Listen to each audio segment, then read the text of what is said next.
In 1960, within the framework of a historical expedition, Jacques Picard and Don Walsh made the first human descent to the bottom of the Mariana Trench in the Bathyscaphe Trieste. This event marked a significant moment in the history of oceanography and human knowledge. The Bathyscaphe, a steel capsule, was so cramped that the two men had to be in constant contact with each other while seated, surrounded by control panels and scientific equipment. The water temperature outside reached only a few degrees Celsius, and by the time of the descent, the tension in the cabin reached its peak. Every sound seemed loud, and the silence around them grew, sharpening their senses. The portholes, which protected the researchers from the pressure, were the only source of light and connection to the outside world. But beyond them lay only darkness, absolute darkness that could have crushed the spirit of anyone. The descent began with a gentle rocking as the Bathyscaphe slowly left the surface, and with each passing minute, the water pressure increased, and the Trieste cabin descended into the abyss. Inside, a unique atmosphere prevailed. Every instrument, every movement became important, as if time had slowed down, allowing the crew to focus on their mission. At a depth of approximately 10,900 meters, when they reached the bottom, Picard and Walsh felt their small capsule become an island in the ocean of silence, where time and space ceased to exist. The Bathyscaphe landed on the bottom of the Mariana Trench, and the crew began their exploration, documenting every moment, every detail of this unique descent. The Mariana Trench is the deepest place on Earth, located in the western part of the Pacific Ocean, east of the Mariana Islands. Its maximum depth is approximately 10,900 meters, making it inaccessible to most underwater research. This trench was discovered in 1943 during World War II when the U.S. Navy first charted this area. The Mariana Trench is a true natural fortress where pressure reaches extraordinary values. On the bottom, it is about 1,600 times greater than atmospheric pressure at the surface. The temperature in this abyss fluctuates around 0 degrees Celsius, creating conditions that seem completely inhospitable to life. However, even in such extreme conditions, amazing organisms have been found that have adapted to life in these dark depths. The Mariana Trench continues to be a subject of intense scientific interest as it hides numerous mysteries and enigmas that still need to be deciphered. This natural anomaly has been forming over millions of years, and its study provides insights into the processes that occurred on Earth in its geological past. For example, the trench was formed as a result of the collision of tectonic plates, making it not only deep but also geologically significant. Such conditions make the Mariana Trench one of the most inaccessible and mysterious locations on the planet. Despite the rapid advancement of technology, the exploration of the world ocean remains surprisingly insufficient. According to data from the National Oceanic and Atmospheric Administration of the United States, only about 20% of the ocean floor has been meticulously mapped and studied. Meanwhile, we have extensive data on the surface of the moon, where over 90% has been explored. This contrast is particularly striking, especially when considering achievements like Mars missions and other planetary exploration efforts that have provided us with detailed maps and information about the geological composition. While we know much more about the surface of the moon than about our own oceans, there are still many unexplored depths that may harbor not only unique ecosystems but also potential resources and geological anomalies. More than 70% of the Earth is covered by water, and most of these water bodies remain poorly explored, despite the use of the most advanced underwater vehicles and technologies for studying these complex ecosystems. In recent years, various international programs have been attempting to increase the level of ocean exploration, but as of today, only 1% of the ocean depths has been sufficiently explored to create scientific maps. Deep-sea ecosystems are unique biomes that have evolved in conditions where life seems almost impossible. In these dark depths, high pressure reaches several hundred atmospheres, making the existence of most life forms on Earth's surface impossible. The absence of sunlight creates complete darkness, and water temperature can drop to a few degrees above zero. These conditions have given rise to remarkable adaptation mechanisms. Organisms living here can survive in extreme conditions by using special proteins that allow them to function under such pressures. Many of them have developed unique metabolic processes that enable them to use chemical reactions in their environment as a source of energy instead of photosynthesis. Deep-sea ecosystems are full of extraordinary features. For example, Some organisms have the ability to bioluminesce, allowing them to create light in the darkest of environments, attracting prey, or communicating with their kin. These living beings resemble extraterrestrial forms of life, where each organism has adapted to its habitat, creating a whole spectrum of unique forms and functions. This adaptation to such harsh conditions makes deep-sea ecosystems not only a subject of scientific interest, but also a crucial object for studying the mechanisms of life in the most extreme conditions on our planet. In places like the Mariana Trench, where the depth exceeds 10 kilometers, scientists discover incredible examples of life that challenge traditional notions of where and how life can exist. Anglerfish are true wonders of nature, perfectly adapted to life in the dark depths of the ocean. Their most distinctive feature is their bioluminescent lure, a glowing growth on their head. This lure attracts prey in complete darkness, where conventional hunting methods fail. Anglerfish boast an impressive mouth, large enough to swallow prey that is larger than their own bodies. This means they can hunt much larger fish than themselves. Additionally, their digestive system is adapted to digest such large prey, making them predators with a unique survival strategy. An interesting fact is that there is a marked dimorphism between male and female anglerfish. Males are significantly smaller than females, and after mating, they often attach themselves to females, becoming lifelong partners. This phenomenon underscores the unusual aspects of their reproductive strategy, where the survival of males depends on their ability to find and maintain a connection with females. Giant squids, undeniably, are symbols of the mysterious depths of the oceans, embodying the unsolved mysteries of the marine expanse. The first accounts of them can be traced back to ancient maritime legends, where these creatures were described as terrifying monsters capable of dragging entire ships to the depths. During the Middle Ages, sailors claimed to have encountered giant squids, and their tales inspired numerous myths and literary works, such as Herman Melville's famous Moby Dick. However, scientific recognition of these creatures began only in the 19th century when researchers started finding their remains on shores and in the depths of the ocean. In the 18th century, Swedish naturalist Carl Linnaeus described one of the species, but a true understanding of these creatures came later, as scientists began conducting systematic studies of marine ecosystems. Studying giant squids was challenging for scientists, as these creatures inhabit great depths where conditions are extremely unfavorable for observation. Scientific expeditions in the early 20th century only confirmed the existence of giant squids, but no one could capture live specimens in their natural habitat on video until the early 2000s. In 2012, a Japanese research team successfully filmed a giant squid in its natural habitat off the coast of Japan, marking a breakthrough in the study of these enigmatic creatures. These recordings revealed the remarkable size of the squid, which can reach lengths of up to 12 meters, and its unique behaviors, which had previously been only the subject of speculation and conjecture. Hydrothermal vents, also known as black smokers, are underwater volcanoes that release hot water rich in minerals and chemicals. These sources form at the boundaries of tectonic plates, where seawater penetrates cracks in the Earth's crust, heats up with magma, and then returns to the ocean. The water temperature can reach over 300 degrees Celsius, yet unique ecosystems thrive in these conditions, despite the absence of sunlight. These ecosystems are based on bacteria that use chemosynthesis to produce energy, converting hydrogen sulfide from the vents into organic compounds, allowing them to survive in this unusual environment. These oases support a variety of organisms, including giant worms, mollusks, and crabs.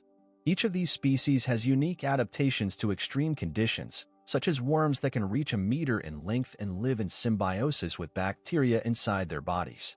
Discoveries related to these ecosystems challenge traditional notions of life and its possibilities in extreme conditions, including potential forms of life on other planets. The importance of studying such sources lies not only in understanding Earth's ecosystems, but also in the possibility of similar conditions on other celestial bodies, such as Europa, a moon of Jupiter, where an ocean may be hidden beneath an icy crust. Research indicates that life can exist in conditions previously unimaginable, opening new horizons for astrobiology. In such environments, like those around black smokers, life flourishes through chemical reactions that transform toxic substances into sources of energy and nutrition for entire ecosystems, making these places true laboratories for exploring the limits of the biosphere.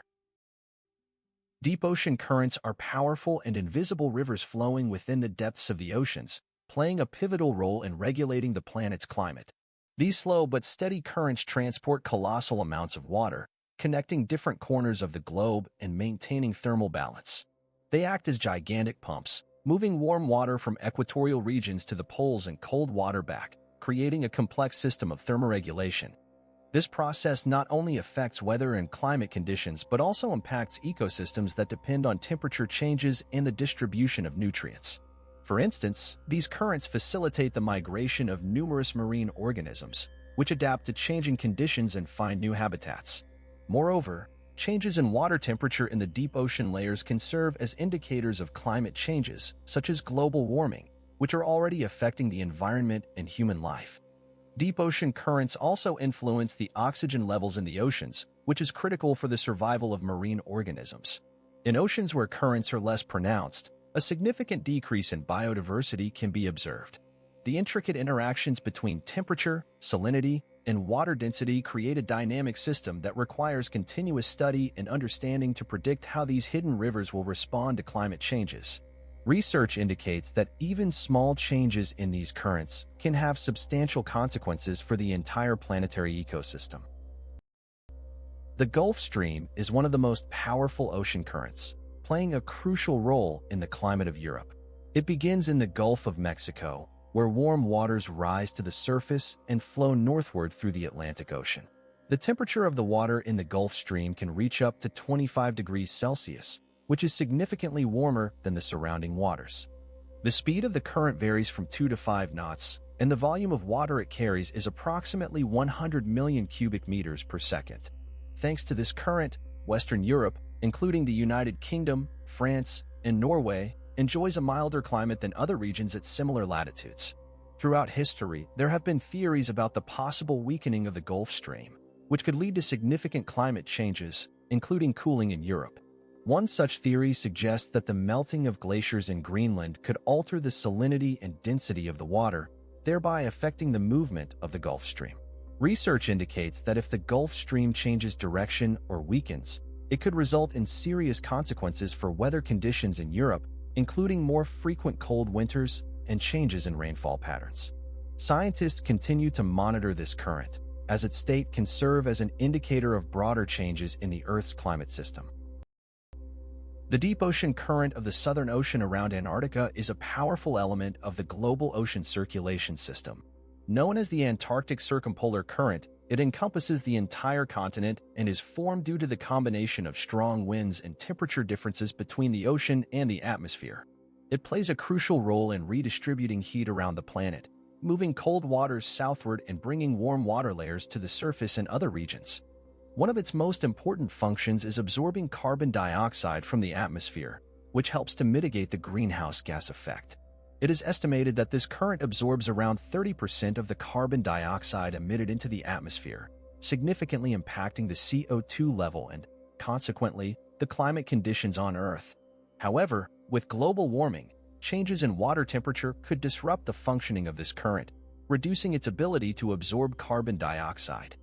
This could lead to an increase in atmospheric carbon dioxide concentrations and exacerbate climate changes. Studies show that even small fluctuations in the current's activity can have catastrophic consequences for the global climate, affecting ecosystems and climate conditions in remote regions. For example, changes in the current could result in more severe weather changes in Europe and North America. This could also impact marine flora and fauna, as many species depend on stable temperature regimes and oxygen levels provided by the deep ocean current. Scientists are actively researching these processes to understand how changes in the Southern Ocean may affect future climate models. In recent years, there has been an increase in water temperature in this region, which poses a threat to the stability of the current and its functions. Experts emphasize that further research is necessary for predicting future changes and assessing their potential impact on the climate system. It is important to note that the deep ocean current of the Southern Ocean is not only a part of the oceanic system but also a significant indicator of the planet's state, reflecting changes in the atmosphere and climate. The Bermuda Triangle is a geographical zone located in the northern part of the Atlantic Ocean, bounded by the vertices in Miami, the Bermuda Islands, and Puerto Rico. This region is known for an increased number of disappearances of ships and aircraft, which has led to numerous speculations and theories. According to different estimates, over 1,000 cases of disappearance have been recorded, making the Triangle one of the most mysterious places on the planet. Among sailors and pilots, the Bermuda Triangle has acquired a reputation as a dangerous area where unexplained events occur. Many people wonder why so many mysterious disappearances happen here. Some researchers suggest that special meteorological conditions, such as sudden storms or strong currents, may be the cause of these incidents, while others point to possible magnetic anomalies that can disrupt navigation systems. The aura of mystery surrounding the Bermuda Triangle is enhanced by various myths and legends that have grown around its history, creating an atmosphere of intrigue and unease. Numerous books, films, and documentary projects are dedicated to this topic, which only fuels interest in the mysteries associated with this area. Anyone who has heard of the Bermuda Triangle cannot help but wonder what is really happening in this mysterious place where the boundaries between reality and myth become blurred. In December 1945, one of the most mysterious events in the history of the Bermuda Triangle occurred: the disappearance of a group of 5 torpedo bombers from Squadron 19 who were on a training flight. On December 23rd, the pilots, at an altitude of around 3,000 meters, began to experience navigation problems. The last radio messages from the squadron commander, Lieutenant Charles Taylor, indicated that he could not determine their location and was having trouble with the compass. In one of the messages, he stated, "We have lost our way and do not know where we are going." It is known that Squadron 19 took off from the naval base in Fort Lauderdale, Florida, at 9 o'clock in the morning, but by 2 o'clock in the afternoon, contact with them was lost. In response to the distress signal, a large-scale search operation was organized, involving both aircraft and ships, including a search squadron of the U.S. Navy. The participants of the operation encountered strong storms and poor weather conditions, which significantly complicated the search.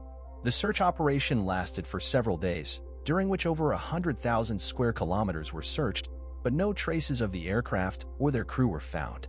The strange circumstances surrounding this disappearance became the subject of discussion and numerous theories. Some researchers claim that there are anomalous magnetic fields in this area that could have affected the aircraft's instruments, while others believe it is connected to the unsolved mysteries of the ocean.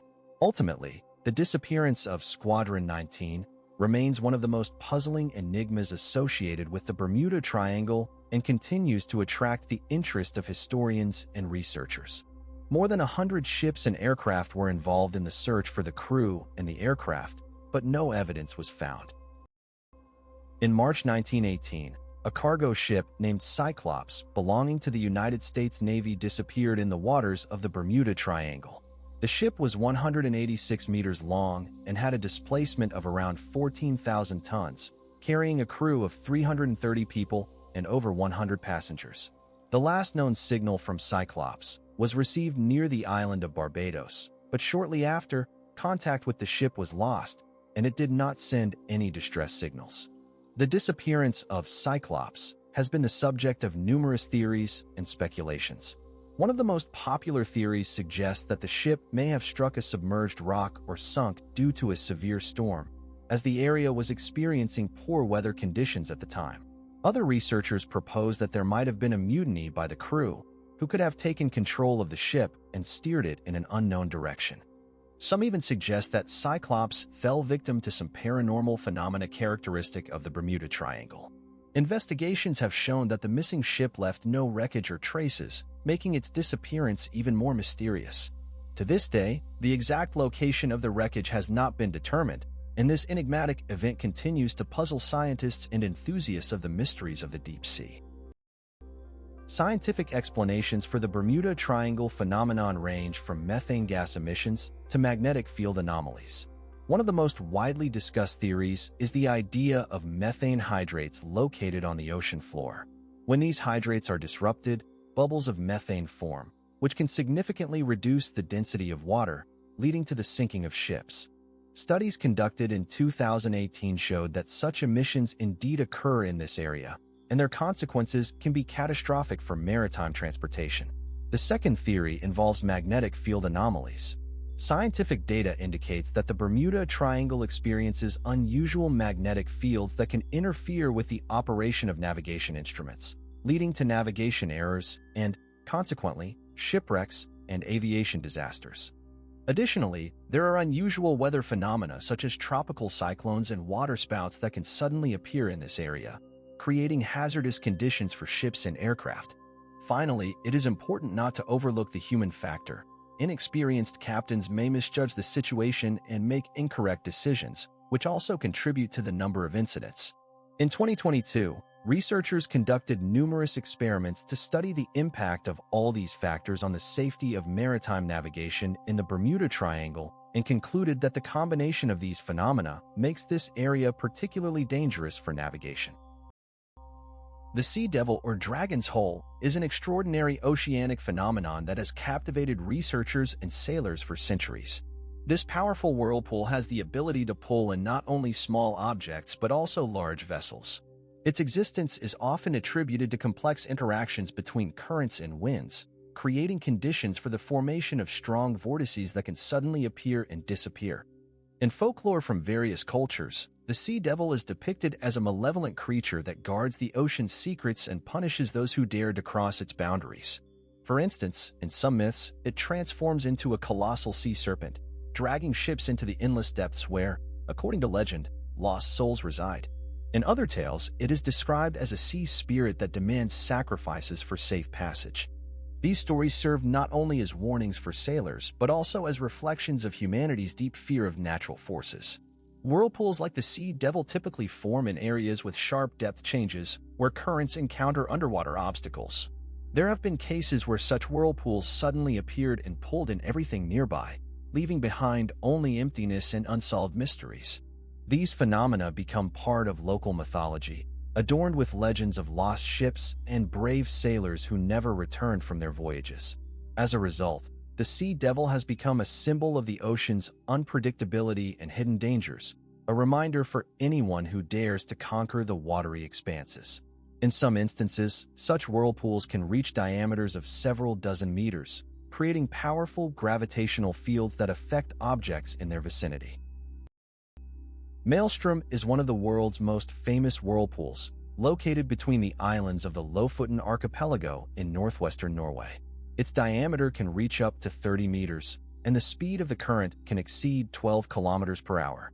The maelstrom is formed by the combination of powerful tides flowing into a narrow bay and colliding with the ebb, creating chaotic water flows.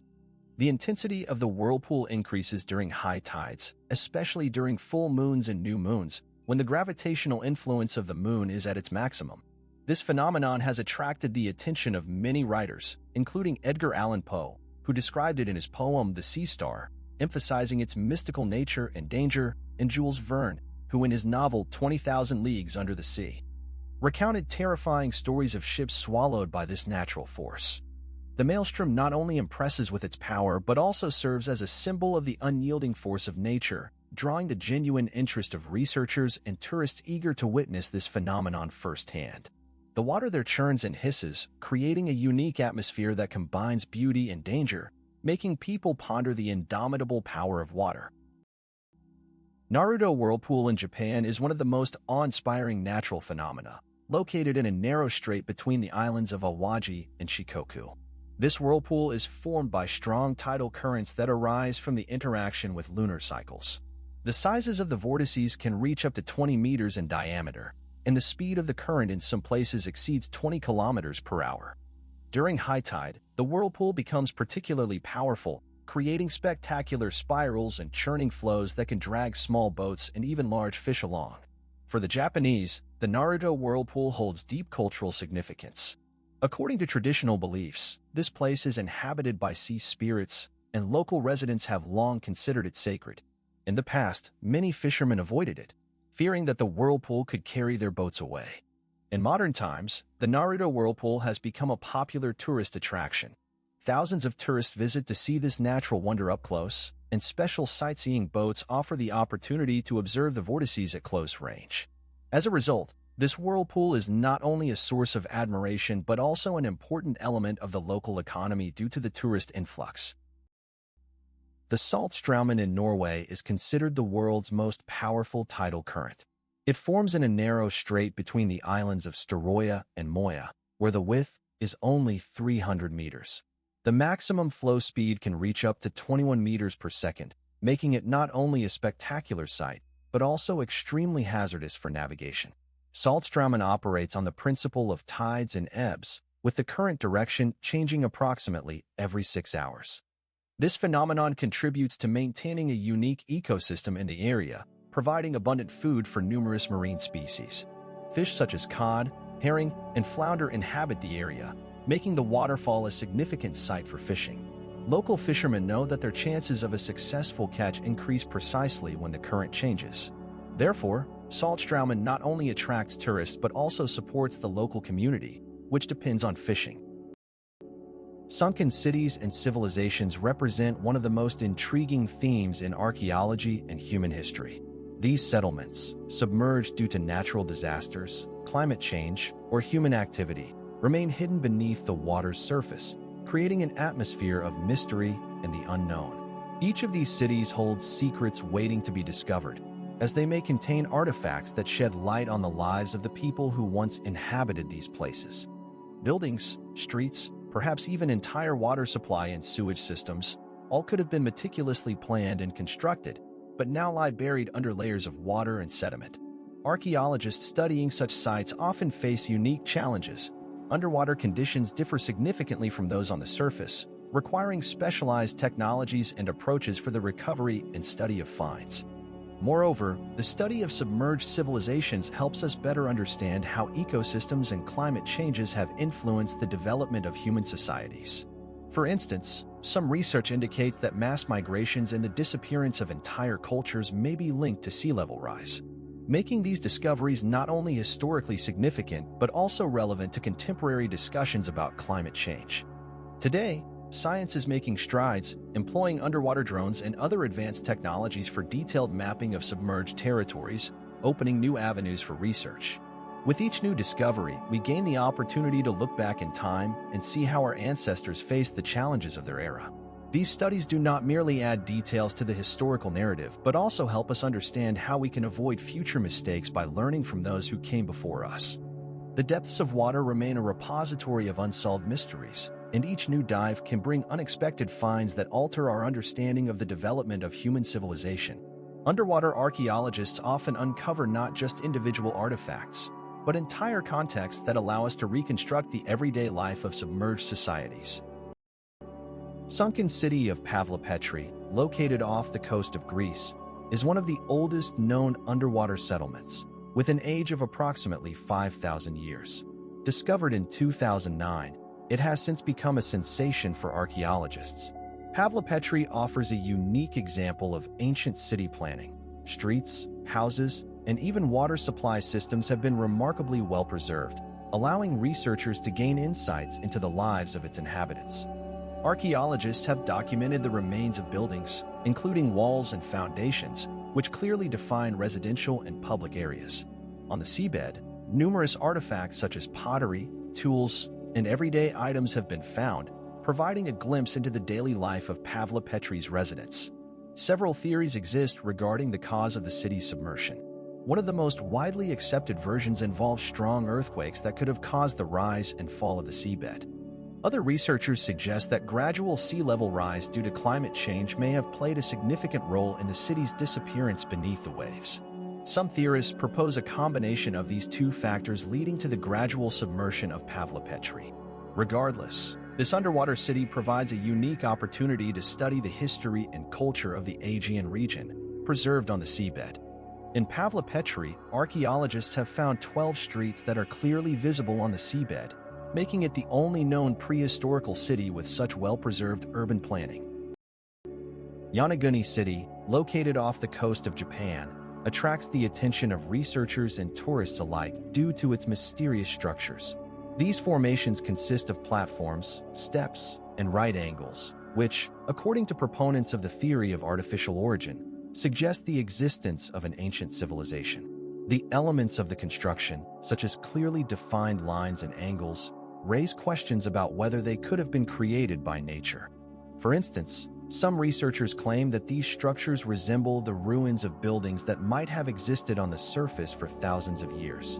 On the other hand, geologists argue that these formations could be the result of natural erosion caused by sea movements and tectonic processes. They point out that similar geological formations can be found in other places, which casts doubt on their artificial origin. Specifically, they emphasize that the shape and structure of the rocks in Yonaguni can be explained by natural factors such as waves and currents. These debates about the origin of the underwater city continue, and there is still no consensus among scientists. It is worth noting that Yonaguni City lies at a depth of about 8 meters and was discovered in 1988, adding another layer of intrigue to its study.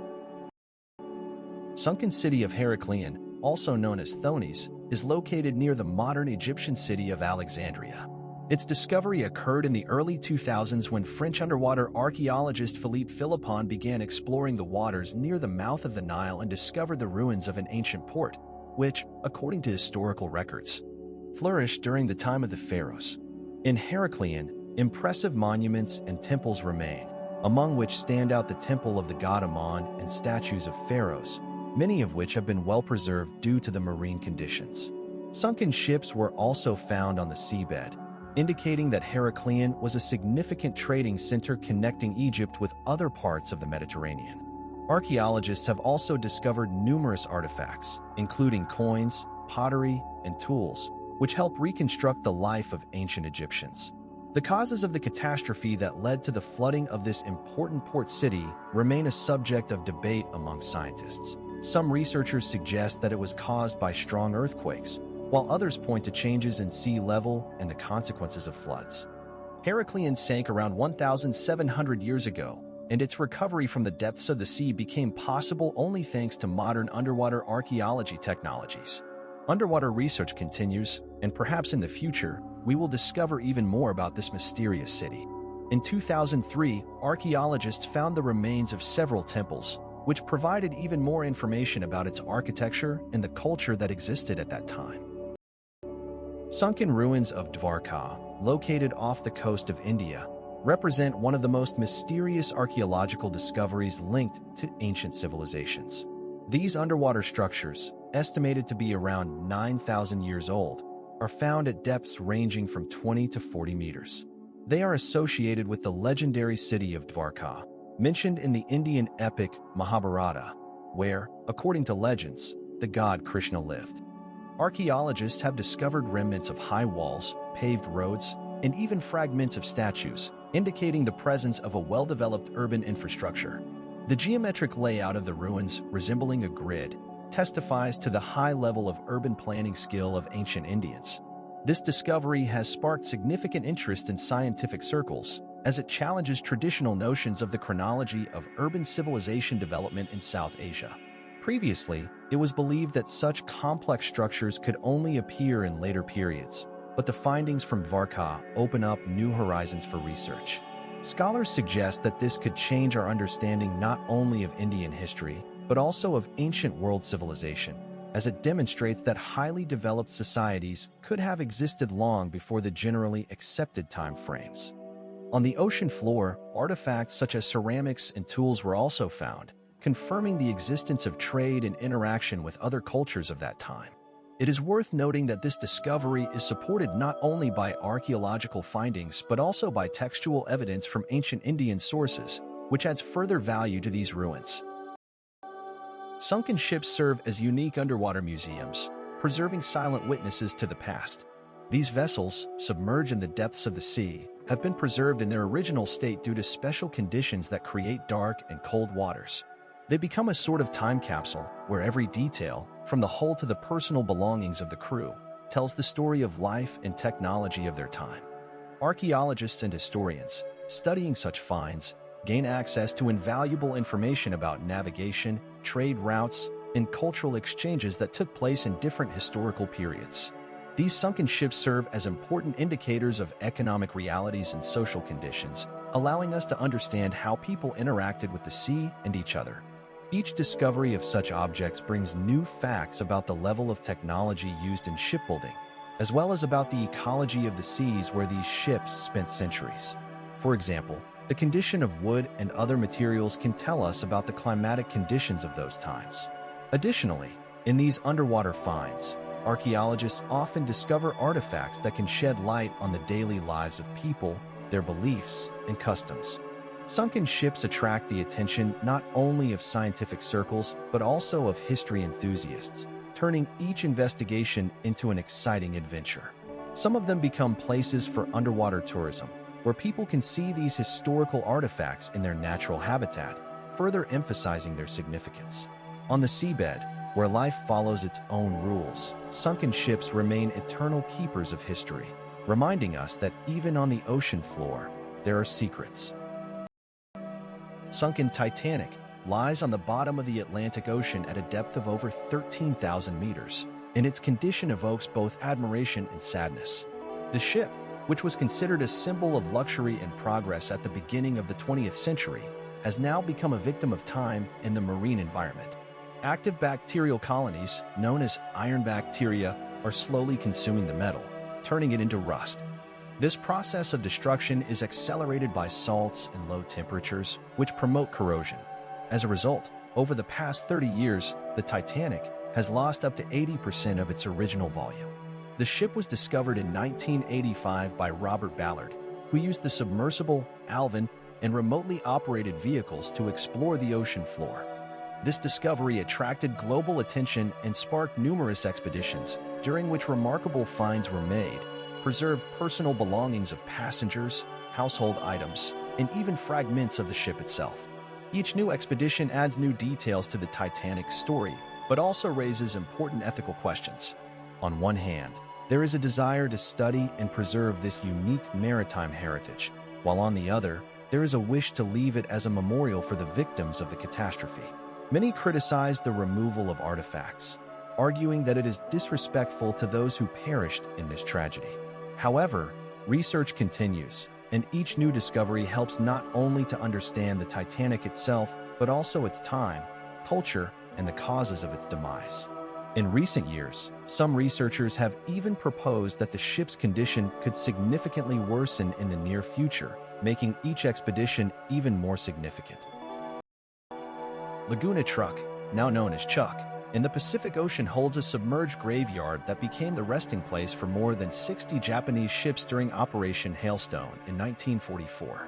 This operation, conducted by the U.S. Navy, was part of a strategic plan to destroy the Japanese fleet in the Central Pacific and aimed not only to sink ships but also to devastate Japan's infrastructure. As a result of a massive air attack, during which American planes dropped bombs on Japanese military ships, submarines, and bases, many vessels were destroyed, turning the lagoon into a real underwater graveyard. Among the sunken ships, one can find both large warships and smaller auxiliary vessels, making this place unique. The current state of the sunken ships is of interest to historians and divers alike, as many of them have been remarkably well preserved. Steel hulls covered in coral and marine life create mesmerizing underwater landscapes. Laguna Truck has become a popular diving spot due to its rich marine life and historical artifacts, as well as an important museum of World War II, allowing divers to immerse themselves in the atmosphere of those times. Each diver descending to these ships becomes part of history, exploring not only the ships themselves, but also the cargo they carried, including tanks, artillery, and personal belongings of sailors.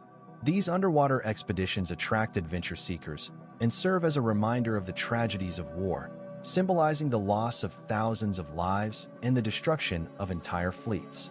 In recent years, attention to this site has increased, and underwater archaeologists have been actively working to preserve these historical objects, aiming to prevent their further destruction. For example, in the 1990s, work was done to document the condition of the sunken ships, and programs were developed to protect this unique underwater heritage.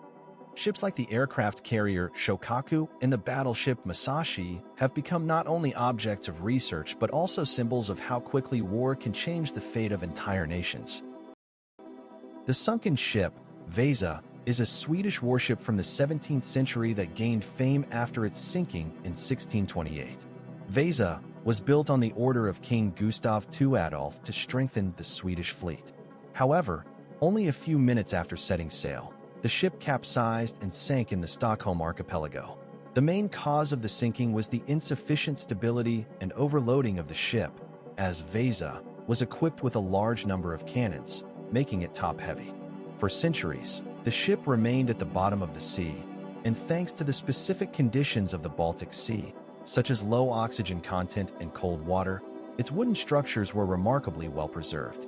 In 1961, a complex process began to raise Vesa from the sea floor, which took almost 3 years and required the use of advanced technologies and methods, including underwater cranes and a buoy system. The raising was successful, and Vesa was transported to land, where work began on its conservation. Special solutions and methods were used to preserve unique details, such as carvings and the original paint. As a result, Vesa became not only an outstanding example of shipbuilding of its time, but also a significant cultural artifact that today attracts millions of tourists to Stockholm, where a museum dedicated to the ship is located. The Antikythera shipwreck occurred around 100 years before our era off the coast of the Greek island of Antikythera.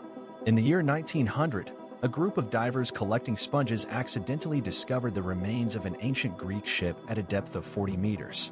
During the excavations, they found an impressive cargo consisting of statues, coins, and ceramics, which shed light on the level of trade and art of that time.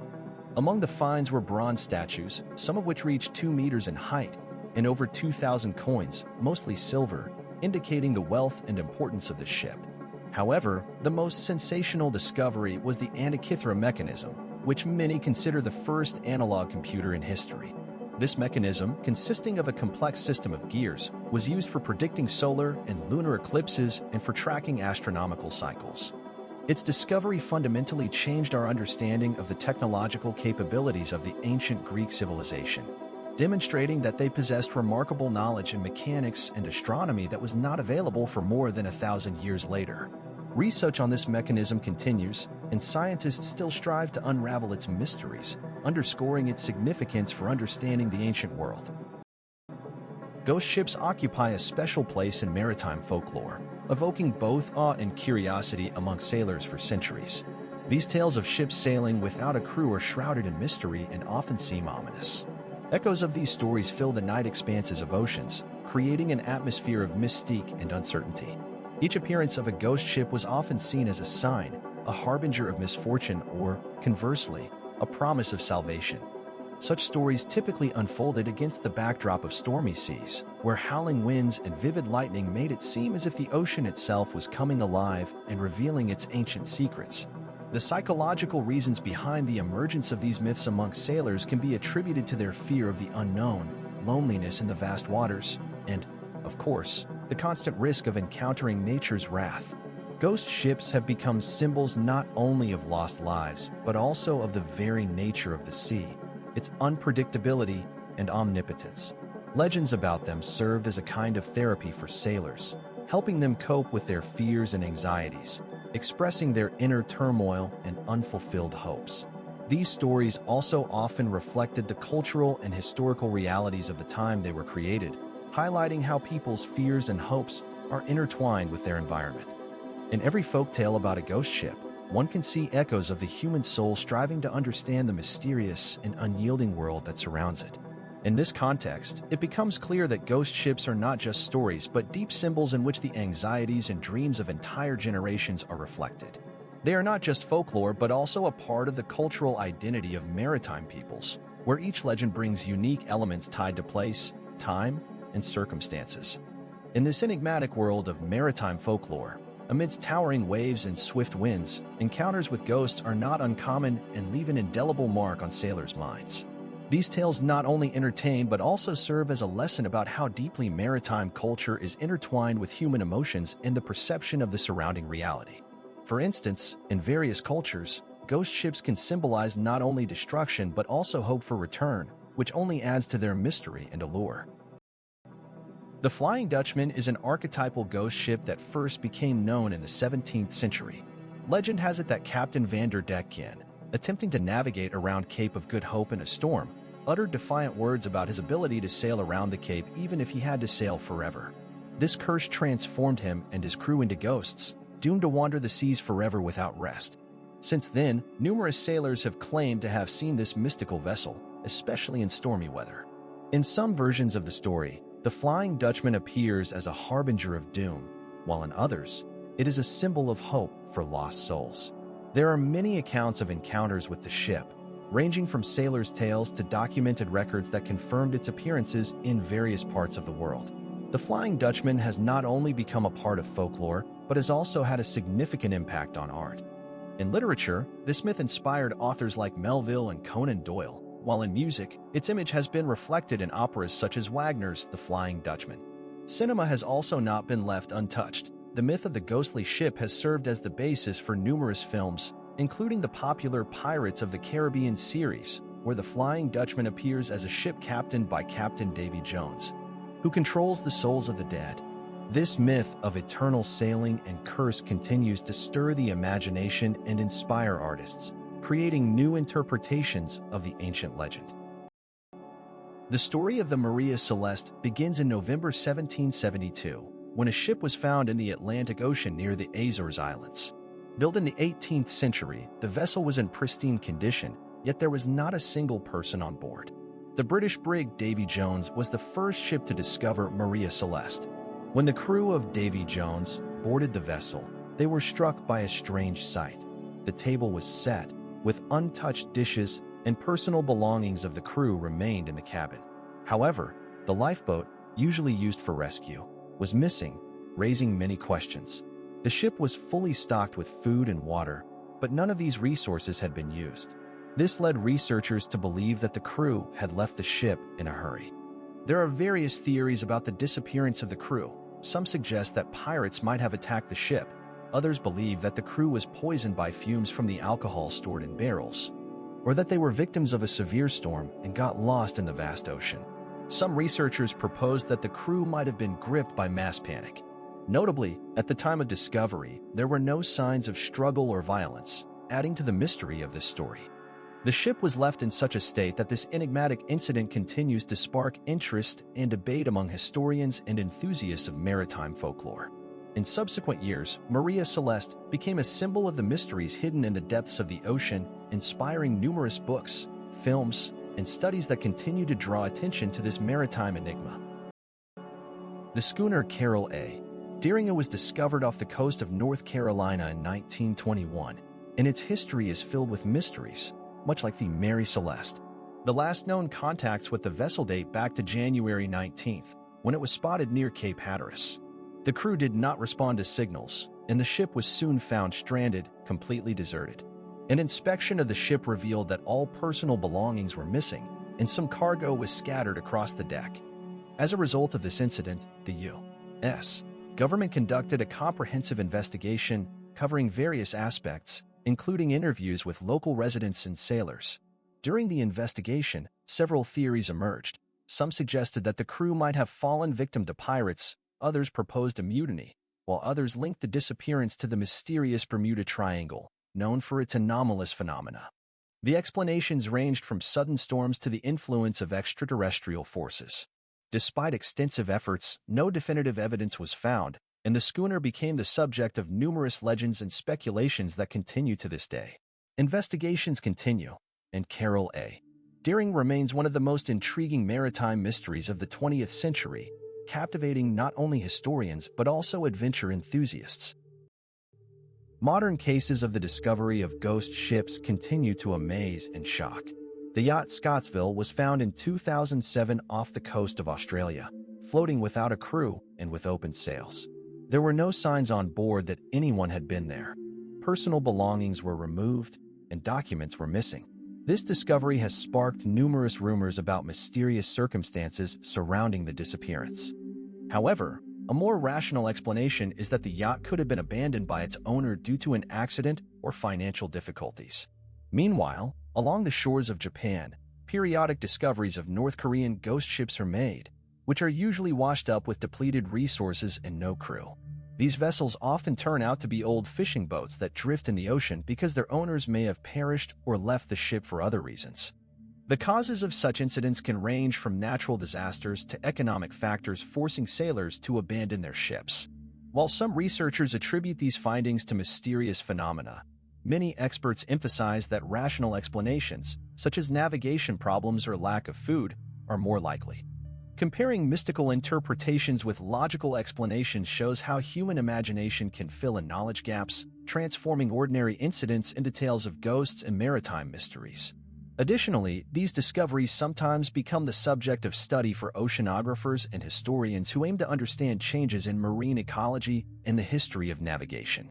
For instance, in 2018, several ships were found on the coast of Japan that had been washed ashore due to a strong storm, further confirming that there are very down-to-earth reasons behind each such case. Marine monsters occupy a unique place in global folklore and culture, serving as a symbol of the mysteries hidden in the depths of the oceans. Since ancient times, people have sought explanations for the world around them, and when it came to the vast expanses of the sea, fears and fantasies took on a particular power. The ocean, with its dark waters and mysterious currents, became the source of numerous myths and legends, reflecting not only the fear of the unknown but also the human desire to understand nature. These fears permeate human history, beginning with the earliest civilizations when sailors, leaving the shore, encountered storms and unpredictable phenomena. In every culture, one can find unique images and representations of sea giants that embody not only physical threats, but also metaphorical fears related to loss of control and solitude in the boundless space. These myths served not only for entertainment, but also for transmitting essential lessons about courage, respect for nature, and caution.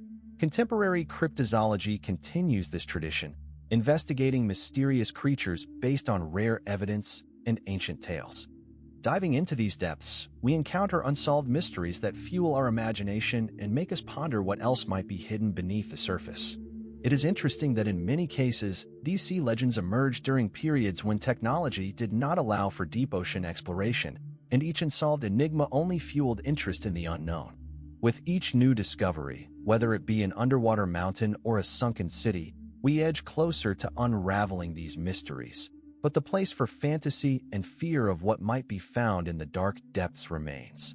In this context, marine monsters represent not only real dangers, but also a reflection of human psychology, which finds solace in myths when confronted with the unknown.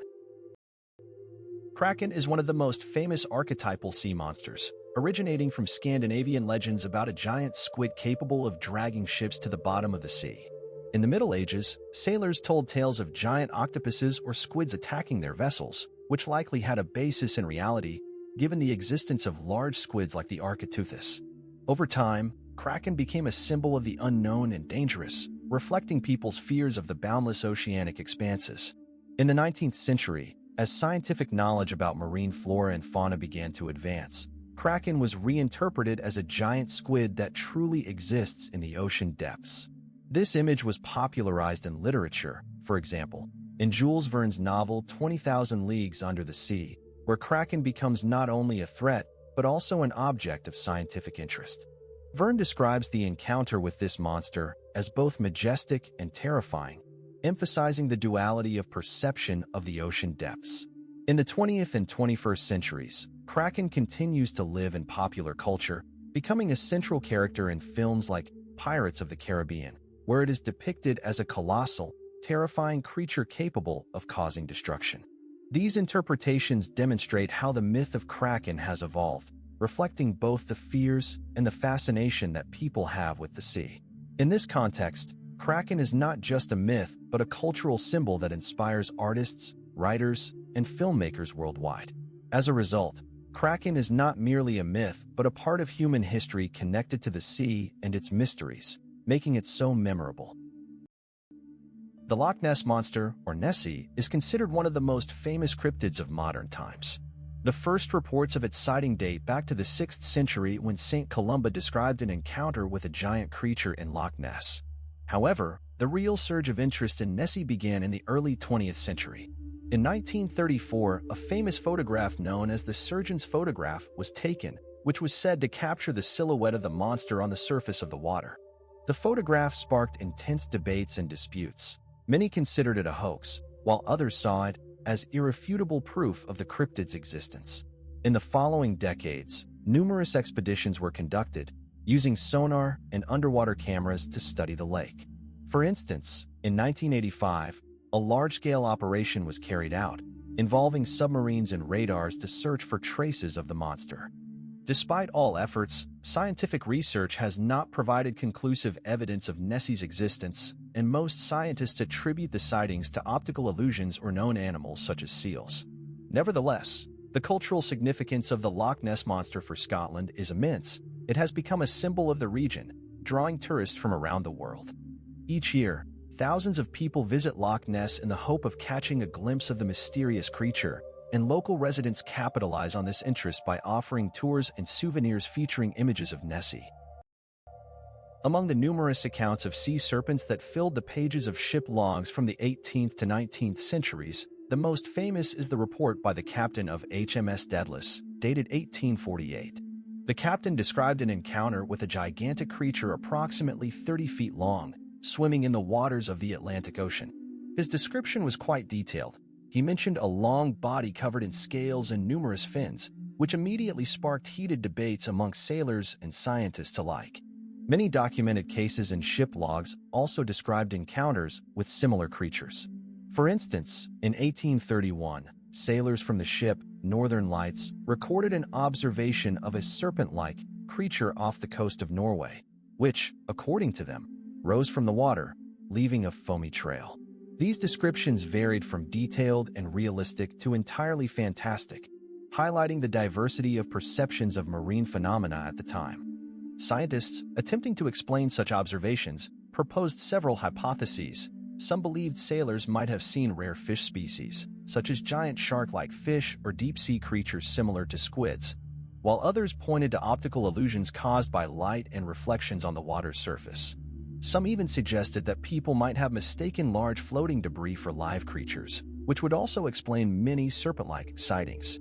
As a result, sea serpents became not only objects of veneration and fear but also part of scientific discourse, reflecting an era when the sea remained a mystery to humanity. It is worth noting that such accounts of sea serpents found expression not only in scientific circles but also in culture, inspiring artists and writers, thereby lending additional power to the myth of sea serpents. In 1938, off the coast of South Africa, fishermen caught an unusual fish that later revolutionized our understanding of evolution. This fish turned out to be a coelacanth, living fossil, thought to have gone extinct around 65 million years ago. The scientific community was in shock. The coelacanth, belonging to the lobefin fish group, was not just a rare occurrence, but a true window into the past, as its anatomy and structure were almost identical to the fossilized remains found previously. This discovery confirmed the idea that some species can survive for millions of years despite environmental changes. The coelacanth became a symbol of how little we know about the depths of the oceans, and many scientists began to look at the possibility of undiscovered species living in unexplored corners of the oceans in a new light. This fish, which once inhabited the waters of ancient seas, once again drew attention to the importance of studying marine biology and ecology, opening new horizons for research. Scientific work based on the study of the coelacanth showed that its genetic structure retains many ancient features, which may provide a key to understanding the evolution of vertebrates. This discovery also served as a stimulus for the search for other living fossils, leading to new expeditions and research in the most remote corners of the planet. These events underscore the importance of such findings for science and how they can change our understanding of biological diversity. In this context, the coelacanth became not only an object of study but also a symbol of hope for biologists striving to uncover the mysteries of the deep sea. The sounds of the ocean form a mysterious symphony that permeates the underwater world and connects various marine creatures. Every morning, the sound of the surf can be heard on the water's surface, creating a sense of infinity and motion. This is not just background noise, but a whole palette of sounds where the cries of whales are drowned out by the whispers of dolphins and the gentle ringing of coral reefs. However, beneath this symphony lie even more enigmatic sound phenomena that are recorded by hydrophones around the world. Scientists capture sounds whose sources remain unknown, strange hums and trills that could serve as signals or undeciphered messages from the marine world.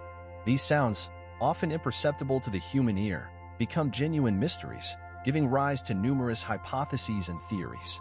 They spark interest among biologists and acousticians alike, who strive to understand what is happening in the depths of the oceans.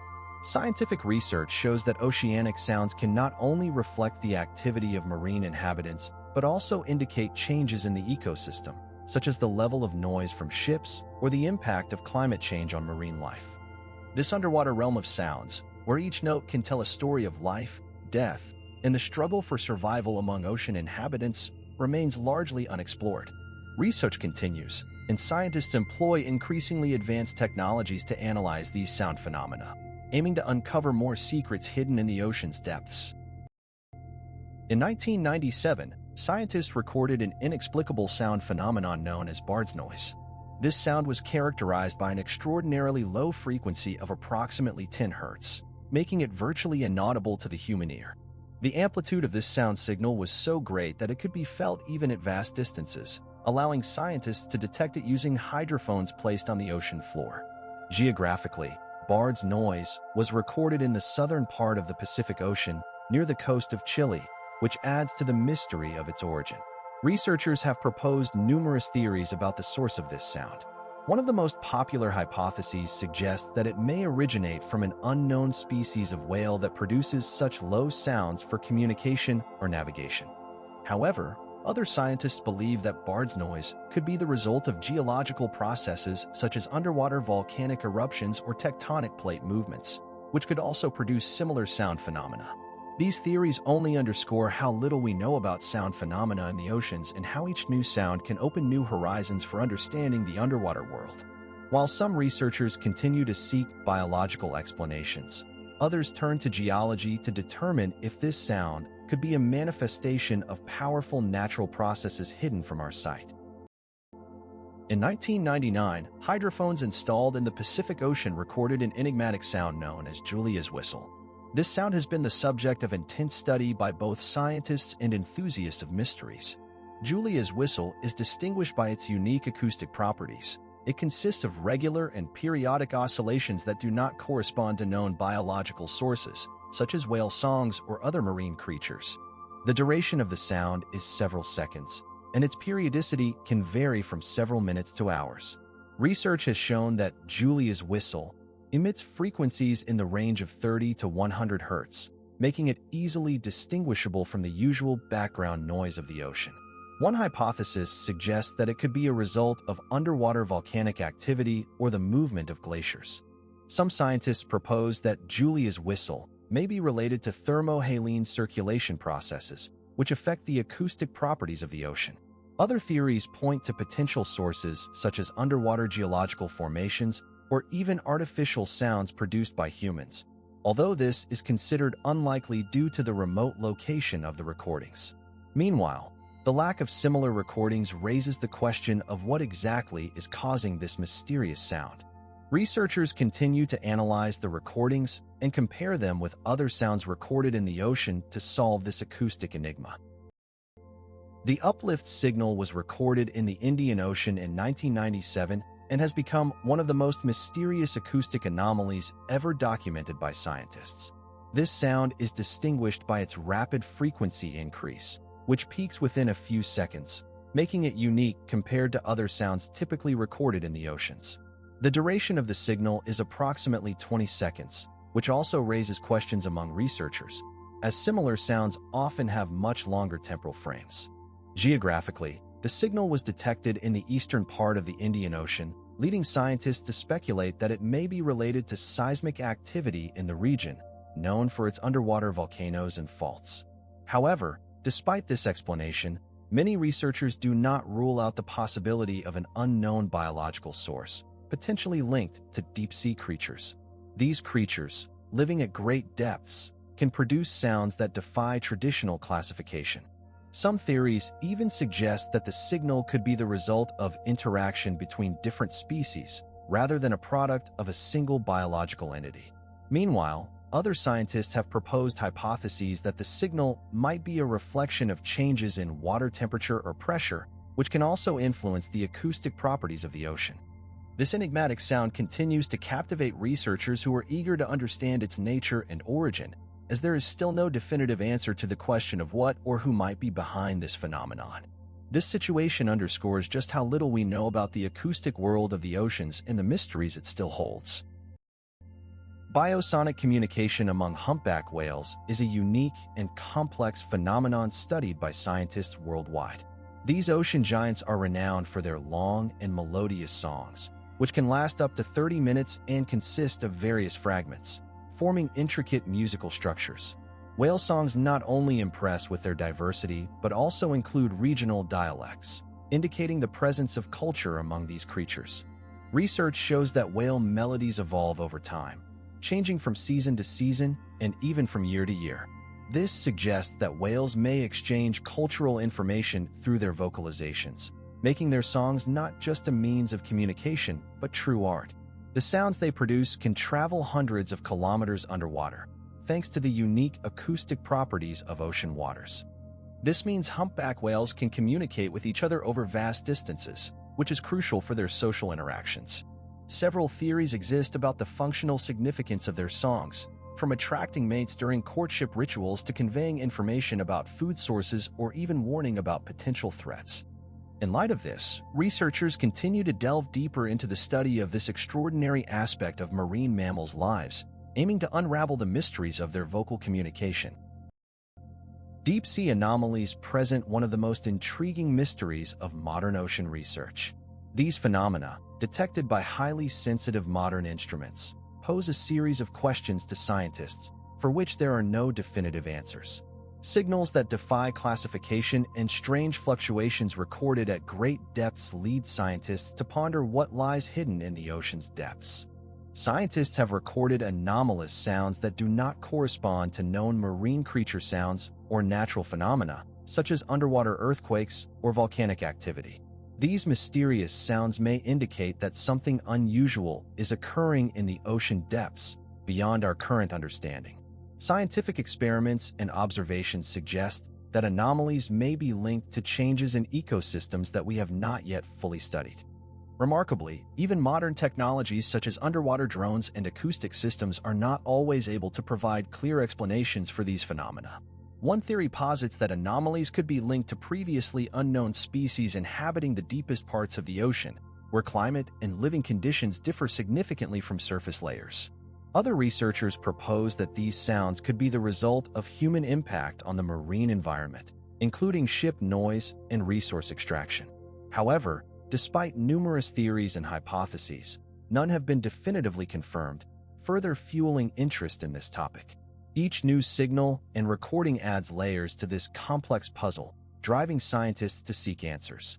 Anomalies continue to be a subject of active debate among researchers who strive to unravel this multifaceted enigma.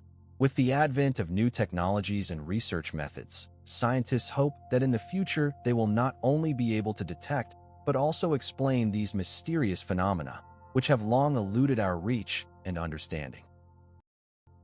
The Baltic anomaly is a mysterious circular object discovered on the bottom of the Baltic Sea in 2011. Its dimensions are approximately 140 meters in diameter, making it quite impressive.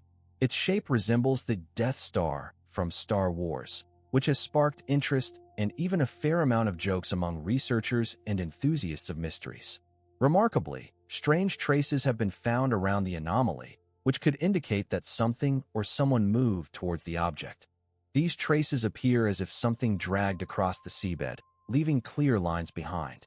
Additionally, near the object, there have been recorded anomalies in the functioning of electrical equipment. Instruments show malfunctions, and communication is lost. These facts only serve to heighten interest in the anomaly, provoking heated debates among scientists.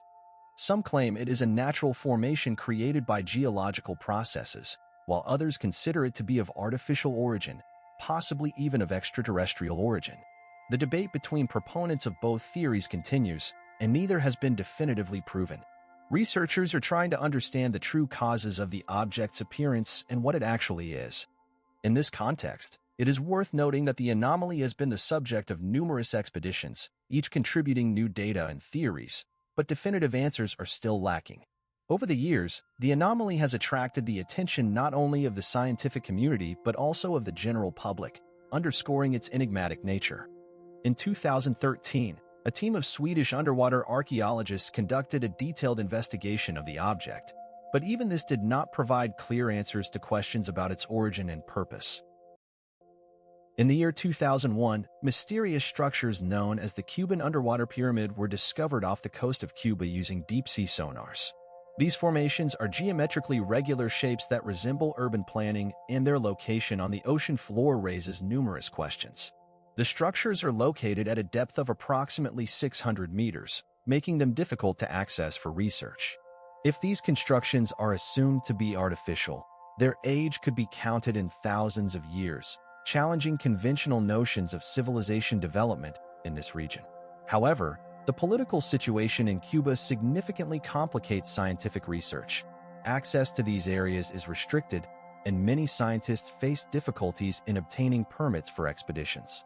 As a result, debates about the nature of these underwater formations continue. Some researchers believe these could be remnants of an ancient civilization, while others suggest they are natural formations created by geological processes. For instance, some geologists propose that the shape and arrangement of the structures could be the result of erosion or sedimentary processes, not human activity.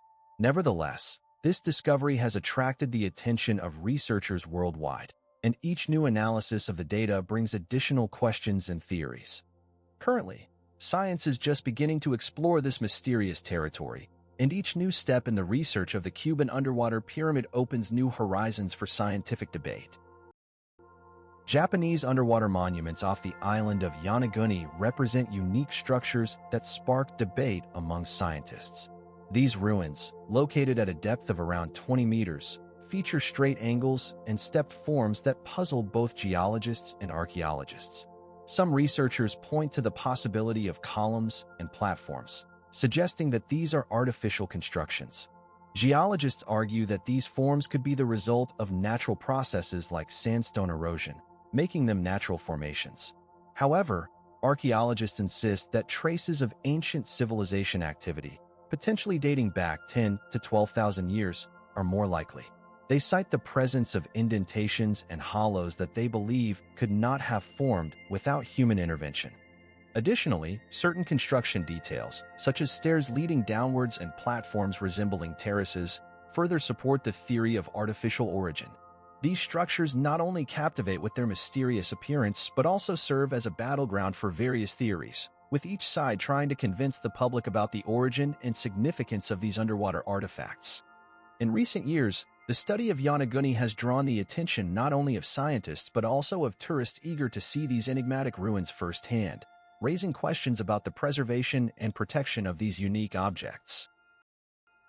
Doggerland, also known as the Atlantis of the North Sea, was a submerged Mesolithic landmass that existed between Britain and continental Europe.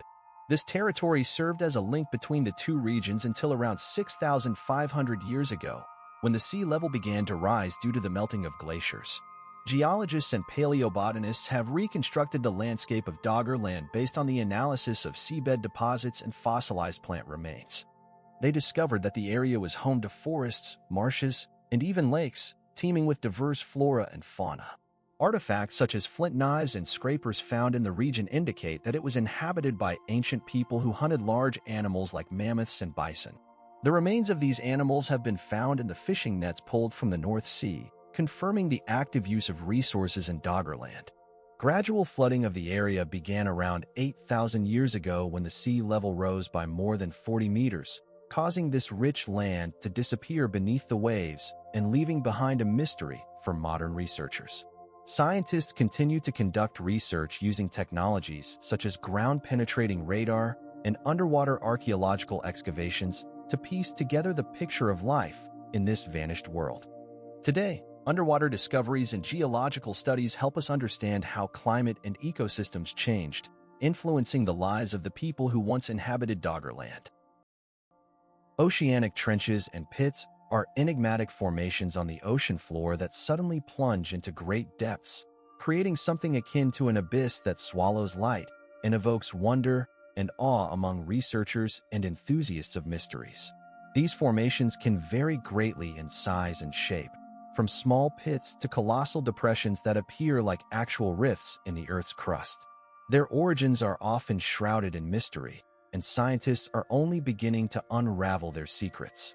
Some theories suggest that trenches may form as a result of underwater volcanic eruptions, while others point to possible geological processes such as erosion or tectonic plate movements.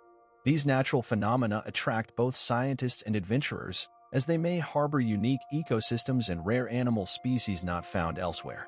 Studies of oceanic trenches open up new horizons for understanding the dynamics of marine ecosystems and how such formations can influence global climate processes. Notably, some trenches have a reputation as sinister places where unexplained events or ship disappearances occur, adding to their mystique and giving rise to numerous myths and legends.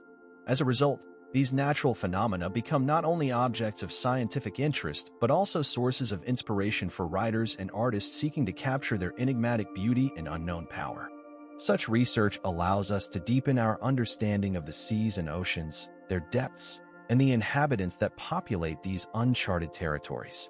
With each new discovery, scientists edge closer to solving these deep-seated mysteries, which cannot fail to pique the interest of a wide audience eager to learn more about our world. The oceans hide countless secrets waiting to be revealed, and each new investigation may bring unexpected results. The Great Blue Hole off the coast of Belize is a unique natural formation comprising a submerged sinkhole. Its diameter is 318 meters, and its depth reaches 124 meters. This hole is visually stunning. The dark blue water contrasts with the vibrant turquoise hues of the surrounding coral reef, creating a spectacle that can captivate even the most seasoned traveler. Inside the Great Blue Hole, an intriguing phenomenon occurs: water stratification, where different layers have varying oxygen content. The upper layers are home to numerous fish species such as reef sharks and rays, while deeper layers are inhabited by more rare species like old sea turtles and certain octopus varieties. This site has become a mecca for divers from around the world, who come to witness its unique ecosystem and enjoy diving in its exceptionally beautiful atmosphere. Furthermore, the Great Blue Hole has been inscribed on the UNESCO World Heritage List, underscoring its significance not only as a natural wonder, but also as a crucial element of global heritage. Surrounding this discovery, there are numerous theories and myths, but the facts about its origin and ecosystem remain fundamental to understanding its uniqueness and allure. Blue Hole of Dahab, located in the Red Sea off the coast of Egypt, is renowned for its ominous reputation and the nickname Killer Hole. This underwater structure attracts divers from around the world, but not all return. The depth of the Blue Hole reaches 100 meters, and the arched passage located between 50 and 55 meters is a significant challenge even for experienced divers. Complex underwater currents and changes in pressure make diving here extremely risky. One of the main dangers is nitrogen narcosis, which can occur at a depth of around 30 meters, leading to disorientation and difficulty in making correct decisions. This condition becomes particularly hazardous when combined with the conditions found in this area. Strong currents and limited visibility can lead to panic and disorientation. Additionally, many divers underestimate the difficulties involved in ascending to the surface, which can result in decompression sickness. It is important to note that the Blue Hole is also surrounded by beautiful reefs and a unique underwater ecosystem, making it an attractive destination for researchers and enthusiasts of the underwater world. However, only those with the highest level of qualification and experience can safely enjoy all the wonders of this place. Consequently, despite its beauty, the Blue Hole of Dahab remains one of the most dangerous diving spots in the world. Submerged caves of Yucatan, known as cenotes, formed as a result of the collapse of limestone vaults over underground rivers. These natural formations have crystal-clear water that allows visibility to depths of several dozen meters. Cenotes comprise a complex system of interconnected tunnels with a total length of hundreds of kilometers, making them unique for exploration. Ancient Maya considered cenotes sacred, perceiving them as portals to the underworld. Archaeological finds such as human sacrifices are found at the bottom of these caves, used to appease gods and ensure fertility. For instance, human remains have been discovered in some cenotes, confirming their ritual significance. Additionally, fossils and remains of ancient animals are often found in the water of cenotes, making them crucial for studying the ecosystems of Yucatan in the pre-Hispanic period. Cenotes were also used as sources of fresh water, vital for the survival of local inhabitants. The locations of some cenotes are linked to ancient Maya cities like Chichen Itza and Tulum, underscoring their role in the cultural and religious life of the civilization. Traveling through Yucatan reveals how these natural formations integrate into the landscape and history of the region, creating a unique experience not only for tourists but also for researchers. The underwater cave system of Sac-Acton on the Yucatan Peninsula is not just a natural wonder, but the longest flooded cave system in the world, stretching over 350 kilometers. These caves formed as a result of the dissolution of limestone and the creation of a complex network of underground rivers. Inside Sac-Acton, one can find unique stalactites and stalagmites, some of which are thousands of years old, dating back to a period when the climate on the peninsula was significantly drier. The caves have also yielded significant archaeological finds, including the remains of ancient animals and humans, dating back as far as 12,000 years. Notably, the skeleton of Naya, a young woman from the Paleolithic era, has been discovered, providing valuable insights into human migration across America. These caves not only offer valuable information about ancient ecosystems, but also help researchers understand how people lived and adapted to their environment over millennia. Studies in Sac-Acton are opening new horizons in the study of the region's ancient history, allowing scientists to draw conclusions about the social structures and way of life of people in prehistory. Deep-sea research represents one of the most fascinating fields in science, combining the achievements of engineering ingenuity with the human desire to explore the unknown. Throughout history, humanity has sought to peer beyond the familiar world, and the depths of the ocean beckon researchers with their mysterious allure. These unexplored regions harbor numerous mysteries, from unique ecosystems to archaeological finds that could fundamentally alter our understanding of history. However, reaching these depths requires overcoming immense pressure that increases with each meter descended. For instance, at a depth of 3,000 meters, the water pressure is around 300 atmospheres, challenging even the most advanced technologies.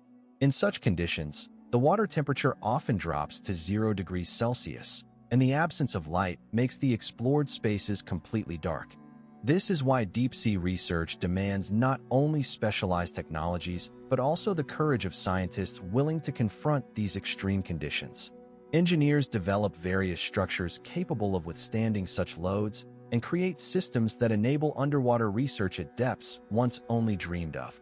The ability of humans to adapt and find solutions to such complex problems highlights not only their engineering prowess, but also their willingness to explore the most inaccessible corners of our planet. In deep-sea research, there lies not only scientific interest, but also cultural heritage that may be lost or forgotten. Each new project opens up new possibilities and horizons, allowing us to look into the past and understand how civilizations that lived on the border between land and sea developed. In 1966, the bathyscaphe Trieste made a historic dive to the bottom of the Mariana Trench, the deepest point on Earth. This was a joint effort by Swiss researcher Jacques Picard and American Don Walsh, who descended to a depth of approximately 10,990 meters. The bathyscaphe was unique in its design. A sturdy spherical cabin made of special steel ensured the safety of the crew, while a float filled with gasoline provided the necessary buoyancy. Trieste was about 8 meters long and weighed over 15 tons. The dive lasted 9 hours, and during this journey, the team encountered an unexpected discovery. They saw a flounder swimming peacefully on the seafloor. This observation was significant, highlighting the diversity of life even at such extreme depths, where conditions seem utterly inhospitable.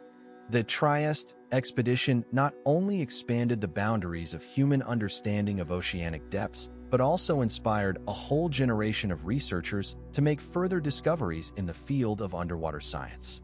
This achievement symbolized humanity's drive to explore and understand the unknown, opening new horizons for the study of marine ecosystems. The bathyscaphe Trieste continues to be an icon in the world of deep-sea research, inspiring new generations to explore the mysteries of the ocean. The deep-sea apparatus Mira is one of the most renowned Russian devices for underwater research. Its maximum depth of immersion is 6,000 meters, enabling the exploration of the deepest ocean regions. Mira is equipped with modern life support systems that provide comfortable working conditions for the crew at great depths. Key elements of life support include oxygen tanks, carbon dioxide scrubbing systems, and temperature control within the apparatus. Mira also features manipulators that allow for various operations such as sample collection, sensor installation, and underwater photography. Its inventory includes high-definition video cameras, hydrophones, and instruments for measuring temperature and pressure, making it a versatile tool for research missions. One of the most significant expeditions using Mira was the investigation of the sunken liner Titanic in 1991, during which the team captured unique footage and retrieved valuable artifacts. The apparatus was also used to study hydrothermal vents where water temperatures exceed 300 degrees Celsius, serving as habitats for unique ecosystems. Additionally, Mira was part of the filming of James Cameron's iconic movie Titanic, further emphasizing its importance in popularizing deep-sea research. The apparatus has undergone numerous upgrades while maintaining its pivotal role in scientific research, demonstrating how technology can unlock new horizons in understanding ocean depths. Modern deep-sea drones and autonomous underwater vehicles have become true revolutionaries in marine research, offering numerous advantages over traditional manned vessels. Above all, the absence of human risk allows for prolonged missions in extreme conditions where even experienced divers would not venture. These devices are significantly smaller in size, making them easier to transport and deploy in hard-to-reach locations. For instance, the autonomous underwater vehicle Sea Glider weighs only around 100 kilograms and can operate for several months without recharging, making it indispensable for long-term research. Leading models such as Remus and Bluefin are equipped with modern navigation systems that combine inertial navigation systems and global positioning, enabling them to navigate accurately in complex underwater conditions. Various technologies are used to provide power, including batteries and solar panels, allowing drones to operate for extended periods without needing to return to the surface. Data collection systems on these devices can include hydrophones, sonars, and numerous sensors for studying the chemical composition of water and marine ecosystems. Communication with the surface is achieved through acoustic channels or satellite systems, allowing real-time data reception and course adjustments as needed. These technologies play a crucial role in mapping the ocean floor, opening new horizons for the study of previously inaccessible areas such as deep-sea reefs or underwater volcanoes. For example, the drone Sentry has already helped explore the bottom of the Mariana Trench, collecting data that was previously unattainable. The Nekton project is an ambitious scientific initiative focused on exploring the depths of the Indian Ocean. Its mission is to conduct a detailed study of the marine ecosystem, which remains largely unexplored. This initiative employs submersible research vehicles like Nekton-1, capable of diving to depths exceeding 200 meters. These vehicles enable researchers to broadcast live video from the ocean floor, marking the first time such footage has been transmitted from these depths. During the project's missions, new marine species, including unique forms of life never before encountered by scientists, have been discovered. One of the key objectives of Nekton is to map previously unexplored areas of the seabed around the Seychelles and Maldives, contributing to a more comprehensive understanding of the marine resources and ecosystems in this region. These studies provide crucial information about the state of the oceans, their biodiversity, and the impact of climate change on the marine environment. A significant aspect of the project is the use of drones, which collect data on water composition and conduct underwater photography, greatly facilitating research and analysis. As a result of the Nekton project, scientists gain the ability not only to study known species, but also to discover new ones, expanding our understanding of the underwater world and its ecosystems. Underwater archaeology is a relatively young but rapidly developing field that focuses on the study of cultural heritage submerged in the depths of the ocean. Specialists in this area face unique challenges, as working underwater requires not only deep knowledge of history and archaeology, but also mastery of specialized technologies and methods. Historians and archaeologists, diving into the dark waters, use underwater drones and robots that can explore the seabed without putting the researchers' lives at risk. These devices are equipped with cameras and sensors that allow for the collection of data on the condition of finds and the surrounding environment. Additionally, specialized tools are developed for work in complex seabed conditions, such as underwater pneumatic devices and systems for cleaning finds of mud and sand. Archaeologists also employ methods borrowed from oceanography to understand how marine currents and temperature changes affect the preservation of objects. This allows for more effective planning of research and minimization of damage to cultural heritage. Furthermore, underwater archaeology requires high physical fitness and skills for working in conditions of limited visibility and pressure. Scientific research in this field includes not only the study of sunken ships and ports, but also the analysis of marine ecosystems that could have influenced the preservation of objects. These factors make underwater archaeology one of the most exciting and multifaceted areas of scientific research, where each new project opens up new horizons and questions that require answers. Scientists are working on creating databases that help systematize the found artifacts and study them in the context of cultural and historical processes. Methods of dating underwater archaeological finds play a crucial role in understanding the history and cultural context of sunken objects. One of the most common methods is radiocarbon dating, which allows for the determination of the age of organic materials such as wood or textiles by measuring the ratio of carbon 12 to carbon 14. This method is particularly useful for finds that are less than 50,000 years old, but its application requires caution, as samples must be collected and processed properly to avoid contamination. Dendrochronology, on the other hand, is used to date wooden parts of ships, such as beams or planks, by determining the exact year the wood was cut based on the analysis of annual rings. This method is especially effective in regions with distinct climatic seasons where annual rings are well-defined. Analysis of ceramics and coins also provides important temporal references, as these objects often bear stamps, inscriptions, or characteristic styles that can be correlated with known historical periods. However, the underwater environment presents challenges in preserving the temporal sequence, as the effects of saltwater, precipitation, and biological processes can distort finds and complicate their identification. For instance, the marine environment can cause corrosion of metal and degradation of organic materials, making it difficult to obtain accurate dates. To overcome these distortions, archaeologists employ conservation methods such as freezing finds or using special chemical substances to stabilize objects before analysis. It is important to note that each find requires an individual approach and thorough analysis to ensure maximum accuracy in dating and understanding the historical context. Conservation technologies for artifacts recovered from the seabed are complex and multi-stage processes that require significant time and specialized methods. One of the most common methods for stabilizing wooden elements involves the use of polyethylene glycol. This polymer penetrates the wood's pores, replacing water and thus preventing structural damage during drying. The process can take several months or even years, depending on the extent of the damage. For example, the famous ship Vasa, raised from the bottom of Stockholm's harbor, requires prolonged conservation that has been ongoing for more than 50 years.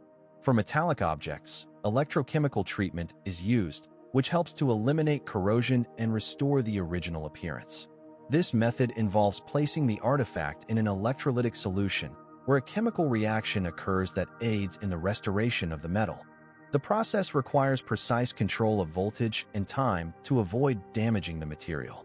Ceramic and organic materials require a special approach. Ceramics are often restored using a specialized adhesive technology that allows fragments to be joined without losing the original appearance. Organic materials, such as textiles or leather, are conserved using solutions that strengthen the structure, preventing further deterioration. These technologies can take decades, especially if the artifacts are in critical condition, highlighting the importance of careful handling of each item in the hands of scientists. Legal aspects of underwater archaeology and the protection of submerged cultural heritage are becoming increasingly relevant in today's world.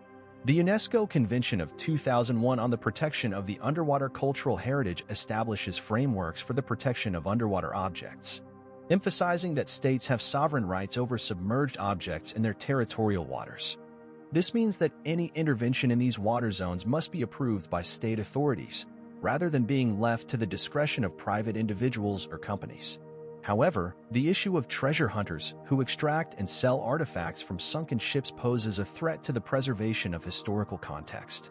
Commercial salvage of submerged objects often results in the destruction of archaeological layers, leading to the loss of information about the cultural and historical significance of the finds. Ethical dilemmas arise when it comes to raising artifacts. On one hand, the restoration and display of items can draw attention to history, but on the other hand, this can destroy their original context and meaning. For example, raising a statue from a sunken ship can be spectacular, but the place where it was located was part of a broader historical landscape, and its destruction deprives us of the opportunity to understand how this artifact was used in its time.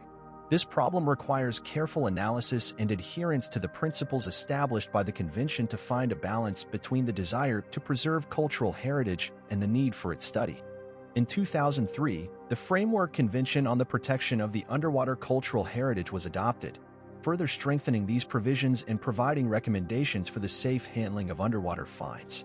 Artifacts retrieved from the sea should not only be exhibited but also maintain their connection to their original location, underscoring the importance of a contextual approach in underwater archaeology. Photogrammetry and three-dimensional modeling are becoming important tools in underwater archaeology, enabling the creation of detailed digital models of sunken objects. The process begins with archaeologists taking thousands of photographs from all possible angles, capturing every detail of the find. These images are then processed using specialized software that analyzes them and creates an accurate three-dimensional model. For instance, during the excavation of the sunken ship, Titanic, such technologies were used, allowing its structure to be reconstructed with high precision. One advantage of photogrammetry is its non-invasiveness. There is no need for physical interaction with the object, thus minimizing the risk of damage. Additionally, the resulting models have high accuracy, allowing researchers to conduct analysis and draw conclusions based on digital data rather than physical samples. This also preserves the context of the finds, as 3D models can be combined with maps and other data to create a complete picture of the investigated area. Virtual museums based on such models open new horizons for access to artifacts, allowing people from all over the world to study them without leaving their homes. For example, a model of an ancient ship created using photogrammetry can be loaded into virtual reality, providing users with the ability to walk around the sunken object. This also facilitates scientific analysis, as researchers can work with the models without the need for repeated dives, saving time and resources. Therefore, the use of photogrammetry and 3D modeling opens new horizons in understanding underwater heritage. In the waters of the Black Sea in the year 2000, well-preserved ships were discovered, which soon became subjects for the application of these technologies. Oceanic anomalies and unexplained phenomena constitute one of the most mysterious and intriguing topics in today's scientific world. The world's oceans cover more than 70% of our planet's surface, and their depths harbor numerous secrets that remain unexplained. Here, events occur that evoke wonder and sometimes fear, from strange glowing objects to sudden disappearances of ships. Many researchers, delving into the study of these phenomena, encounter questions to which there are no clear answers. What exactly happens in these inaccessible depths? Scientific hypotheses range from theories about underwater volcanoes to the possible influence of magnetic anomalies and even the existence of unknown forms of life. Some anomalies can be explained by physical processes, such as unusual currents or gas emissions. But in many cases, scientific explanations reach the limits of our knowledge and require bold speculations. Despite extensive study, the ocean remains a field for discovery, where each new expedition project can either confirm or completely refute existing theories. For instance, in certain ocean regions, sounds have been recorded whose origin remains unclear. They could be linked to natural phenomena or something we cannot yet comprehend. This creates an atmosphere of tension and anticipation as scientists and adventurers venture into uncharted waters, hoping to witness something truly extraordinary.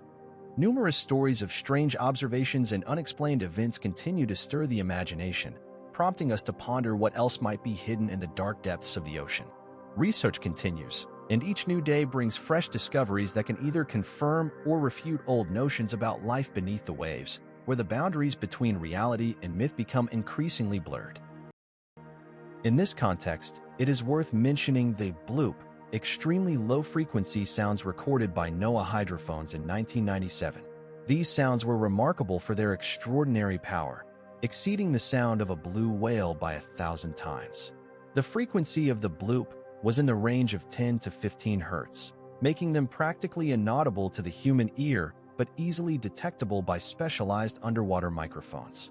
Geographically, the sounds were recorded in the central part of the Pacific Ocean, in an area known as the bloop zone, which is located at a significant distance from any known sources of noise, such as ships or underwater volcanoes. The periodic occurrence of these sounds remained a mystery to scientists. They appeared several times during the summer, prompting researchers to propose various theories about their origin. One of the most widespread hypotheses suggests that these sounds may originate from large, unknown marine animals that might inhabit the depths of the ocean. However, other scientists have proposed that bloop sounds could be caused by ice processes, when massive icebergs break off from glaciers, generating enormous sound waves. Additionally, it is not ruled out that these sounds could be related to seismic activity, as the area where they were discovered experiences numerous underwater earthquakes. Nevertheless, despite all the theories, the exact origin of the bloop remains unknown, and they continue to attract the interest of both scientists and enthusiasts of marine mysteries. Milky Way is a mysterious phenomenon observed by sailors over centuries, characterized by the luminous glow of vast ocean areas. Witnesses describe a milky white luminescence of the sea surface, covering hundreds of square kilometers, creating a mesmerizing spectacle reminiscent of magic. This phenomenon typically occurs in calm weather and under specific conditions, such as high water temperature and the presence of nutrients. Scientifically, this phenomenon is attributed to bioluminescence of bacteria, particularly the species Vibrio fischeri, which emit light during their metabolic processes. These microscopic organisms can become highly active when conditions for their growth become optimal. Recent satellite observations have confirmed that Milky Way is most frequently observed in tropical and subtropical waters where the water temperature exceeds 20 degrees Celsius. Interestingly, the luminescence can also be triggered by wave motion, which mechanically activates the bacteria. In some cases, this phenomenon is linked to blooms of diatom algae, which create conditions for an increase in the population of luminescent bacteria. Original mentions of Milky Way can be found in ancient sailors' logs, where they describe nighttime crossings when the ocean glowed as if a world of fairies lay beneath. These accounts have drawn the attention of scientists who strive to better understand the nature of this enchanting phenomenon and its impact on marine ecosystems. With each new study, new aspects of Milky Way are revealed, highlighting how much remains unexplored in the depths of our oceans. Quakers are one of the most mysterious phenomena recorded during the Cold War using underwater sonar on submarines. These underwater objects emitted signals characteristic of unidentified phenomena and were known for their high speed of movement, up to 200 knots. They could suddenly change direction, raising questions about their natural origin and sparking numerous speculations. The depth at which these objects were detected varied, but many signals were recorded at depths inaccessible to most known marine animals. The secrecy surrounding Quakers gave rise to various theories, from the assumption of new, unknown marine animals to errors in the operation of hydroacoustic equipment. Some researchers even proposed hypotheses about possible unidentified underwater objects whose mechanism of movement and existence remain unknown to this day. Quakers' signals were detected in different regions of the world's oceans, but no explanation could fully account for all aspects of this phenomenon. Scientists and military personnel continued to study these mysterious signals, but the true nature of Quakers remains unsolved, highlighting the complexity of studying deep-sea ecology and the mysteries of the ocean. Red tides are mass blooms of toxic algae that turn the sea a bright red color. The primary cause of this phenomenon is the favorable conditions for the growth of microalgae, such as high water temperatures, excessive amounts of nutrients, especially nitrogen and phosphorus. These nutrients enter the ocean primarily from agriculture, sewage, and industrial pollution. When algae proliferate in enormous quantities, they can consume oxygen from the water, leading to the formation of dead zones where marine life cannot survive. Red tides exert a toxic effect on fish and marine mammals, as the toxins released by the algae can accumulate in their bodies, causing poisoning and mass die-offs. This also creates significant economic problems for local fisheries, as fishermen cannot catch fish in areas affected by red tides due to the risk of consuming toxic organisms. Tourism also suffers, as beaches become unsuitable for swimming and recreation. The frequency of red tides has increased in recent decades, linked to climate change, rising water temperatures, and increasing ocean pollution. In some regions, such as the Gulf of Mexico, particularly strong and frequent outbreaks are observed, causing concern among scientists and ecologists. Scientists continue to study how climate change affects the dynamics of these phenomena and how to mitigate their negative impacts on ecosystems. In the 20th century, more than 100 species of toxic algae capable of causing red tides were registered, and this number continues to grow. The ocean is not just a vast water element, but a living entity capable of affecting human psychology at a deep level. Its boundless expanses, the roar of waves, and the mysterious depth create a unique atmosphere where one feels both the grandeur of nature and its unpredictability. The sea entices with its mysteries, filling the mind with images of adventures and discoveries, yet it can also instill fear with its power and ability to destroy. The waves crashing onto the shore sing their ancient song, evoking feelings that cannot be expressed in words. This combination of mesmerizing beauty and potential danger creates a constant tension between the desire to explore and the instinctive fear of the unknown. The sand beneath our feet, the cold water, the wind playing with our hair, all of this influences our perception of reality, making us ponder our place in this vast, unyielding world. Each visit to the ocean becomes a unique experience that leaves its mark on our consciousness, shaping our thoughts and feelings. The sea acquires a special significance in human life, serving as a source of inspiration and contemplation, and it is precisely this multifaceted nature that makes it both captivating and frightening. It can be a comfort in difficult times, yet also a reminder of the fragility of human life, dependent on the whims of the elements. There are countless stories of people experiencing a transformation of their perception upon reaching the shore, discovering new facets within themselves. This connection between humans and the ocean is not just a physical presence. It is a deep mutual understanding that is sometimes difficult to explain but is felt at the level of the soul. The ocean continues to inspire artists, poets, and thinkers who see in it a reflection of their inner experiences and aspirations. In this context, it is important to note that its influence is not limited to physical perception. It penetrates the depths of our consciousness, changing us and forming unique images that remain with us throughout our lives. Thalassophilia is not just a love for the sea, but a deep psychological phenomenon rooted in our evolutionary history. The hypothesis of the aquatic ape suggests that our ancestors may have lived near bodies of water, which facilitated the development of certain adaptations, including the ability to swim and engage in underwater hunting. This connection to water shaped not only physical, but also psychological aspects, conditioning our brains to perceive water landscapes as sources of tranquility and serenity.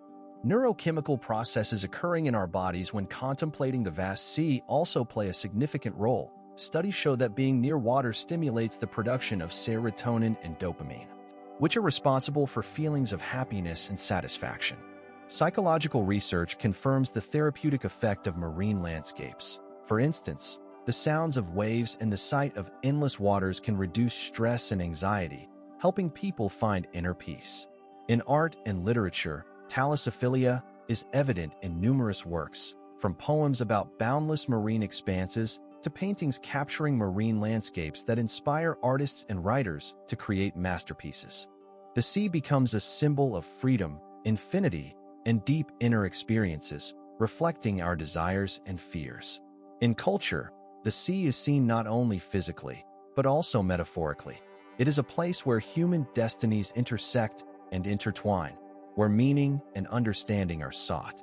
Thalassophilia, therefore, becomes an integral part of human nature, uniting people in their quest for harmony with the water element.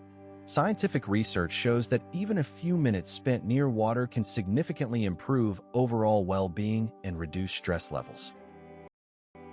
Thalassophobia is an irrational fear of the ocean and deep waters, which can manifest as mild discomfort when looking at the sea or severe panic attacks when attempting to be near water.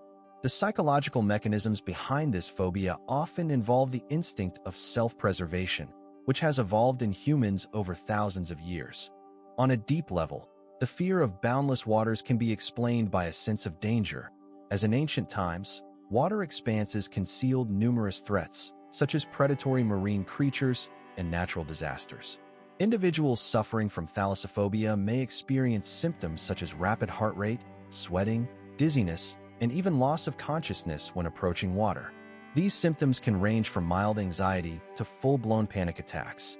Therapy for thalassophobia often includes cognitive behavioral therapy, aimed at changing negative thought patterns, and exposure therapy, where the patient gradually confronts their fear in controlled conditions. Notably, thalassophobia has been reflected in popular culture. Films like Jaws demonstrate how the fear of the ocean can be both personal and collective, evoking strong emotions and fear in viewers. Contemporary horror films continue this tradition, often using the ocean's depths as a symbol of the unknown and inevitable danger, thereby exacerbating the phobia in viewers. Thalassophobia is not just a personal fear, it is a phenomenon that affects many people and is part of a broader cultural context.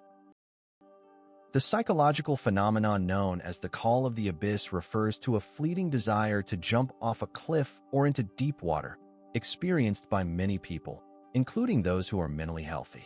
This peculiar impulse, which can arise during heightened anxiety or stressful situations, is explained by neuropsychological mechanisms linked to brain function. Studies have shown that when a person stands at the edge of a cliff or near a body of water, their brain activates regions responsible for risk-taking. This activation may be associated with high-functional anxiety, where a person recognizes danger but also feels an irresistible urge to test their limits. Statistical data indicates that the call of the abyss is not uncommon, occurring in 30 to 40% of those surveyed, which challenges the notion that this phenomenon is exclusive to people with mental disorders. Notably, this experience has been depicted in literature about the sea, from Herman Melville's works to those of Joseph Conrad, where authors describe not only the romance of the sea but also the inner conflicts associated with deep waters and extremes.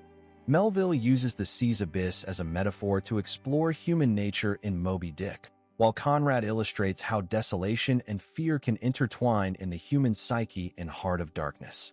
Research on the call of the abyss continues, with scientists striving to understand how these transient impulses can reflect deeper aspects of human psychology and interact with our basic instincts.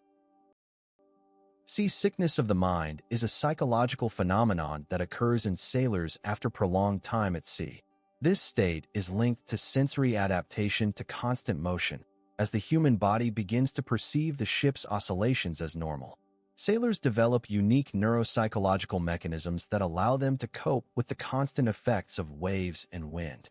However, upon returning to land, many of them face difficulties in readapting. They may experience a sense of instability, as if everything around them continues to move, which causes discomfort and even anxiety. Historical accounts of this phenomenon can be found in the diaries of sailors from the 19th century, where they describe strange sensations and even hallucinations after long voyages. For instance, the famous explorer James Cook mentioned in his writings how difficult it was for him to adapt to stable land after prolonged sailing. Modern neuropsychological research shows that prolonged exposure to maritime conditions alters the functioning of the vestibular system, leading to changes in the perception of space and time. These studies help to understand how life at sea shapes the psychology of sailors, who often become more sensitive to changes in their environment and develop a deep connection with the sea. As a result, such individuals often exhibit changes in their emotional state, which can influence their behavior in daily life. A striking example is the story of sailors who, after long periods away from land, returned and felt like strangers in their familiar surroundings. The ocean in world mythology is a multifaceted and layered symbol that serves as a source of life, chaos, and mystery. It embodies not only abundance and plenty but also uncertainty and fear. In various traditions, the ocean functions as a boundary between the world of humans and the realm of supernatural beings, making it a place where reality and the mythical intersect. Water, as an element, is associated with the primordial chaos from which all things arise, as well as with purification and rebirth. The ocean fills myths with images of ships navigating its expanses and sea monsters guarding its secrets, creating an atmosphere of reverent awe and admiration. It reflects human fears and hopes, and its waves become a metaphor for life's vicissitudes. In this context, the ocean is not just a physical space, but a powerful symbol that inspires people to explore uncharted depths and confront the unknown. In myths, the ocean can serve as a place of trials, where heroes undergo difficult tests that symbolize their inner struggles and transformations. On the shores of the ocean, scenes rich in meaning often unfold, where humans and gods meet, and interactions between different spheres of existence take place. Here, the ocean becomes a living entity capable of both sustaining and destroying life. Its very existence instills respect and awe, and its boundless expanses leave room for endless interpretations and contemplations. In this context, the ocean is not merely a natural element, but a universal symbol that permeates the mythological consciousness of humanity and enriches its cultural heritage. Myths speak of how the ocean became a place of extraordinary journeys in the manifestation of human ambitions, forging connections between different worlds. Poseidon, also known as Neptune in Roman mythology, was one of the principal gods of the ancient Greek pantheon, ruler of the seas, earthquakes, and horses. His attribute was the trident, which symbolized his power over waters and natural disasters. With this weapon, he could summon storms and earthquakes.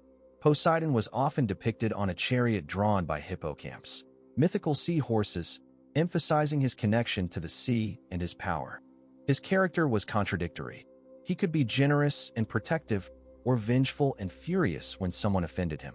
In myths, he often clashed with other gods, such as Athena, when they competed for patronage over Athens, where the goddess of wisdom ultimately prevailed. Notable myths involving Poseidon include his role in creating the first horse, which he gave to humans, and his support for the Greeks during the Trojan War. The cult of Poseidon was widespread throughout Greece, with important temples in places like Corinth and Delos, where sacrifices were made to appease his wrath and ensure calm seas. In Roman culture, Neptune became a symbol of waterways and navigation, and his image evolved, reflecting in the art and literature of the Renaissance, where he was often seen as a symbol of strength and majesty. In works such as Dante's Divine Comedy and paintings by artists using his image, Poseidon and Neptune represented not only the physical power of the sea but also its unpredictability and danger. Thus, the figure of Poseidon continued to influence culture and art in subsequent centuries, maintaining its significance in mythology and folk consciousness. In Japan, there is also a significant sea deity, Ryujin, also known as Watatsumi. He is depicted as a dragon who rules the underwater palace known as Ryugujo. This palace is located at the bottom of the ocean and is considered Ryujin's home. In Japanese mythology, it is told that he possesses a precious pearl that has the power to control the tides. Legends claim that it is this pearl that makes the seas calm, allowing fishermen to safely venture out to sea. Ryujin also has daughters who, according to the myths, married humans, symbolizing the union between sea and land. These daughters are often associated with various aspects of life at sea, including its dangers and riches. Rituals of worshipping Ryujin were particularly widespread among fishermen and sailors, who would pray to him for a successful catch and protection from storms. Important ceremonies included offerings and prayers performed before setting out to sea.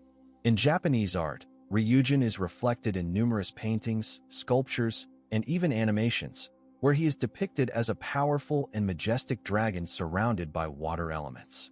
In literature, Ryujin often appears as a symbol of nature's power and grandeur, and his images serve as a source of inspiration for poets and writers exploring the relationship between humans and the sea. In some works, he is portrayed as a benevolent spirit who not only protects but also punishes those who disrespect the ocean's depths.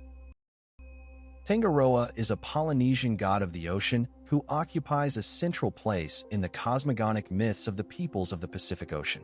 In various versions of the myths, his origins vary. On some islands, he is considered the son of the sky god Rengi and the earth goddess Papa, while on others, he is himself the primeval being who emerged from chaos. In legends, his conflict with the forest god Tane, who represents the earth and plants, is often mentioned. This conflict symbolizes the struggle between sea and land, with Tangaroa often depicted as a powerful and capricious being, capable of both bestowing plenty and causing storms and dangers. His connection to fishing and navigation is undeniable. Polynesians would seek his help and blessing before setting sail, performing complex rituals to appease the god. One such ritual involved placing offerings on the shore or making sacrifices, which could include caught fish, to demonstrate respect and gratitude. An important aspect of venerating Tangaroa is the taboos associated with certain types of fishing and hunting, to avoid angering the god and inviting his wrath. For example, in some cultures, there were strict rules about when and what kinds of fish could be caught to maintain harmony with the ocean and its inhabitants. Tangaroa is also associated with the creation of human beings, as according to the myths, it was he who gave humans the ability to swim and fish. His cult is deeply ingrained in the lives of Polynesians, influencing their customs, arts, and even languages. On many islands, one can find ritual dances and songs dedicated to Tangaroa, which are passed down from generation to generation, preserving the memory of his deeds and significance to the people. At the contemporary level, the veneration of Tangaroa is also reflected in efforts to protect the marine environment, where Polynesians continue to strive to preserve the ocean's wealth for future generations. In particular, on the islands of Fiji and Samoa, annual festivals are held in honor of Tangaroa, where local residents gather to celebrate unity with the sea and its gifts. Scandinavian sea giant Aegir and his wife Ran hold a significant place in the mythology of northern peoples, embodying the dual nature of the sea, its generosity and lethality. Their underwater palace, located at the bottom of the ocean, resembles a magical castle where gods gather for feasts. Aegir is renowned for his magnificent banquets, featuring self-luminous golden objects that gleam in the half-light of the underwater realm. These feasts serve as a gathering place for gods, where they discuss matters of the cosmos. Ran, on the other hand, has 9 daughters, waves, each with its own name and character. These daughters, like the sea, can be both gentle and welcoming or fierce and dangerous. Ran is also known for her net, with which she catches drowning sailors, turning them into her captives. This net symbolizes not only her cunning and skill, but also the inevitability of fate that cannot be avoided by those who do not respect the sea. These myths emphasize the importance of the relationship with the sea and its power, reminding us that it can both nourish and consume. Scandinavian mythology is rich with such images that make us reflect on the complex relationship between humans and nature, and Aegir and Ran serve as vivid examples of this intricate dynamic. The ocean, as a universal artistic symbol, permeates literature and art across all epochs and cultures, serving as a source of inspiration for creators. It is often perceived as an abyss without end, both enticing and terrifying, symbolizing mysteries and unexplored horizons. In its waves, one can see a reflection of human emotions, from calm and tranquility to rage and chaos. The sea becomes a metaphor for journeys, both physical and internal, opening horizons for self-discovery and philosophical contemplation. This natural element can evoke a range of feelings, from awe at its grandeur to fear of its unpredictability. In art, the ocean often serves as a backdrop for dramatic events, emphasizing human vulnerability in the face of nature's forces. Artists use its color palettes to convey mood and atmosphere, while composers translate its sounds into music, creating auditory landscapes that transport us to the shore or into the depths of the sea. Filmmakers transform it into a dynamic narrative element, where each wave's movement or storm reflects the internal conflicts of characters. The ocean represents not only a physical space, but also a space for reflection on life, death, and human existence in general. In this context, it becomes a symbol of infinity, reminding us that beyond the horizon lies something greater. The ocean also serves as a link between different cultures and traditions, demonstrating how people from various corners of the world perceive and interpret its power and beauty. In this sense, the sea is not just a backdrop but an active participant in human history, shaping myths and legends that are passed down through generations. Its depths hide not only treasures but also poems, paintings, symphonies that inspire creativity and exploration. The sea becomes a living organism interacting with the human soul, giving birth to ideas that are realized in works of art. Herman Melville's novel, Moby Dick, is one of the most significant works about man and the sea, written in the 18th century. At the heart of the story is Captain Ahab, who is obsessed with revenge against the white whale, Moby Dick, which symbolizes not only nature but also the unpredictability of human destiny. The white whale, or Moby Dick, becomes a symbol of the unknowable and represents both the grandeur and the terror of the ocean. Captain Ahab, driven to destroy Moby Dick, leads his crew into the unknown, exposing his obsession and madness. This conflict between man and nature raises important philosophical questions about existence, free will, and human nature. The narrative in the novel has an encyclopedic character, covering various aspects of the whaling industry, from the techniques of whale hunting to the biology of these marine giants. Melville enriches the text with maritime terminology and descriptions, giving the work documentary authenticity. For instance, he describes how whalers used special harpoon boats for hunting and the challenges they faced at sea. Thus, the novel becomes not only a work of art, but also a scientific study. Moby Dick has had a significant impact on subsequent literature and culture, inspiring authors such as Ernest Hemingway and F. Scott Fitzgerald, who also explored themes of human struggle against nature and internal demons. The influence of this work is felt in contemporary art, where the images of the ocean and whales continue to serve as metaphors for deep human experiences. In this context, Melville's novel remains relevant, posing questions about humanity's place in a world full of forces of nature and how we respond to the challenges life throws at us. William Turner, a British artist, is renowned for his marine-themed paintings that revolutionized the art of the 19th century. His innovative approach to depicting the sea became a breakthrough in art. Turner blurred the boundaries between realism and abstraction, creating images where sea and sky merged into a single entity. He employed a unique technique for conveying light, which imbued his works with atmosphere and dynamism. For instance, in his painting, The Storm, Turner masterfully captured the fury of the elements, where waves and clouds became indistinguishable, creating an effect of chaos and power of nature. In his works dedicated to shipwrecks, such as The Wreck, the viewer feels not only the physical force of the sea, but also the emotional value of human struggle against natural elements.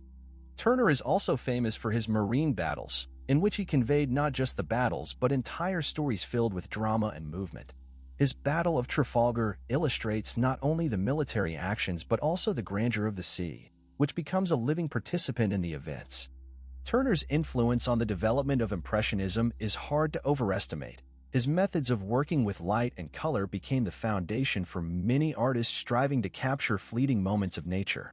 His experiments with form and color led to his paintings becoming precursors to new artistic directions, such as post-impressionism and abstraction. Turner was not afraid to use bright and unusual colors, making his works unique and memorable. For example, in Sunrise Over the Sea, the artist employs rich orange and yellow hues, creating an impression of radiance and warmth, as if the viewer can feel the breath of the sun. These experiments did not leave his contemporaries indifferent, who, although not always understanding his innovative style, could not deny the power of his vision. Turner did not just paint the sea, he breathed life into it, making it an object of deep contemplation and emotional experiences. Claude Debussy's symphonic suite, The Sea, composed in 1913, is a vivid example of musical impressionism and a deep dive into maritime themes. This suite consists of 3 parts: From Dawn to Noon on the Sea, The Play of the Waves, and Dialogue Between Wind and Sea. In the first part, Debussy employs soft and smooth melodies to convey the sensation of morning light as the sea begins to awaken, creating soundscapes reminiscent of the first rays of sunlight touching the water's surface. In the second part, The Play of the Waves, the composer uses rhythmic variations and ostinato to mimic the rhythm and movement of waves, as if the listener can feel them crashing against the shore. This section is filled with dynamics and bold harmonies, making it particularly expressive. The third part, Dialogue Between Wind and Sea, concludes the suite with a contrast between light and dark themes, creating the impression of a dialogue between natural elements. Debussy uses not only traditional instruments, but also techniques such as legato and fragmentation to convey the ever-changing nature of the sea, its calm and storms, its melancholy and joy. The creation of the suite is rooted in the composer's personal experience, inspired by the sea, which he enjoyed spending time by the coast, and his impressions of nature are clearly reflected in the music. This work had a significant impact on 20th century music, inspiring many composers to seek new ways to express emotions through sound and explore the possibilities of the orchestral palette. Debussy essentially created a new language of musical imagery that became the foundation for many subsequent movements, such as minimalism and even some elements of jazz. In Japanese ukiyo-e prints, the ocean holds a special place, particularly in the works of masters such as Katsushika Hokusai and Utagawa Hiroshige. Hokusai's famous series, 36 Views of Mount Fuji, features numerous images, with the Great Wave off Kanagawa being the most renowned. Created in 1832, this print showcases the power of nature through a massive wave about to crash onto fishing boats. Hokusai employs vibrant colors and contrasting hues to convey the dynamism and motion of the water, creating a sense of depth and volume. His technical techniques, such as the use of gradients and various textures, allow the viewer to feel not only a visual, but also an emotional connection to the sea. In Japanese aesthetics, water symbolizes both life and destruction, making it a significant element in the culture. Utagawa Hiroshige, likewise, masterfully depicted the sea. His works often feature serene landscapes where water reflects the sky's hues, creating a sense of tranquility. These images not only highlight the beauty of nature, but also serve as metaphors for the human psyche. The influence of these prints on European art was immense. Artists from movements like Impressionism were inspired by Japanese motifs and techniques, leading to new approaches in painting. Japanese ukiyo-e prints continue to leave their mark on contemporary visual art, inspiring designers, illustrators, and artists worldwide. The ocean is not just a vast watery expanse. It is the last great frontier of Earth, drawing scientists and explorers with its mysteries and secrets. It covers more than 70% of our planet's surface and harbors countless life forms, many of which remain undiscovered. Each year, the ocean becomes increasingly important for study in light of global issues such as climate change, pollution, and depletion of marine resources. Its investigation requires a multidisciplinary approach, combining knowledge from various fields: biology, geology, ecology, and technology. Modern ocean research relies on advanced technologies like autonomous underwater vehicles, satellite imagery, and deep-sea buoys, which allows scientists to collect data on temperature, salinity, and the state of marine ecosystems. These technologies help researchers track changes in the oceans and predict their impact on our planet and humanity. The ocean also plays a crucial role in climate regulation, absorbing carbon and releasing oxygen, making its study critically important for preserving ecosystems. Beyond being a resource source, such as fish and mineral deposits, the ocean serves as a platform for scientific experiments and innovative research. For instance, aquaculture research promises significant increases in food production, which could address global food security concerns. The ocean also acts as a natural laboratory for studying the effects of human activity, such as plastic pollution, which threatens not only marine life, but also terrestrial ecosystems. With each new discovery in oceanography, we realize the importance of our connection to the sea and how its condition can affect our future. The ocean remains a mystery, full of unsolved riddles and problems that demand our attention and responsible approach. There is a need for collaboration among scientists, governments, and society to address these issues, as the ocean is not only a part of our planet, but also a part of our future. The ocean covers more than 30 million square miles, making it the largest biome on Earth. The Archaeology project is a global network of autonomous floating buoys designed for monitoring the world ocean. These devices dive to depths of up to 2,000 meters and periodically resurface to transmit collected data via satellite. Currently, around 4,000 buoys are actively operating, measuring parameters such as water temperature and salinity, as well as current speeds. Each buoy follows a cycle where it descends to a specified depth, collects data, and then returns to the surface to transmit the information. This approach enables the continuous and accurate collection of real-time data on the ocean's condition. The contribution of the Archaeology project to understanding climate change and ocean circulation cannot be overstated. The data collected helps scientists better understand how ocean temperature affects climate changes and the mechanisms behind global warming. All data obtained from the buoys is available to researchers worldwide, fostering knowledge exchange and accelerating scientific research in oceanography and climatology. These innovative technologies open new horizons for ocean research, providing information that was previously inaccessible.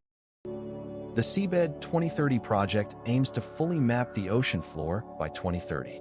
This ambitious initiative emerged from the realization that, at the beginning of the 21st century, only around 20% of the ocean floor had been detailed and mapped. To achieve this goal, the project employs modern multi-beam echo sounding technologies that provide highly accurate data on the ocean floor's topography. These technologies work by sending sound pulses and analyzing the time it takes for them to return, enabling the creation of detailed ocean floor maps. The Seabed 2030 project requires international cooperation between various countries and organizations, highlighting its global significance. This cooperation involves both scientific institutions and commercial companies, including shipping companies and yacht owners who contribute to data collection during their voyages. This significantly increases the volume of collected information and accelerates the mapping process. The importance of this project cannot be overstated, as it enhances navigation, facilitates the laying of underwater cables, improves understanding of geological processes such as earthquakes and tsunamis, and protects marine ecosystems by allowing for better study of their condition and threats. As a result, the Seabed 2030 project not only advances science but also has practical applications in various fields, including ecology and marine transportation safety. Modern research into deep-sea ecosystems around hydrothermal vents has opened up new horizons in our understanding of life on our planet. In 1977, a group of scientists led by Robert Ballard made a groundbreaking discovery. Unique oases of life were found on the floor of the Pacific Ocean in the Mariana Trench. These ecosystems, thriving at depths greater than 2,000 meters, flourish due to chemosynthesis, a process where organisms use chemical energy instead of sunlight, as most life on Earth does. In these conditions, extremophile organisms such as bacteria and archaea have adapted to a toxic environment rich in hydrogen sulfide and high temperatures, reaching up to 180 degrees Celsius.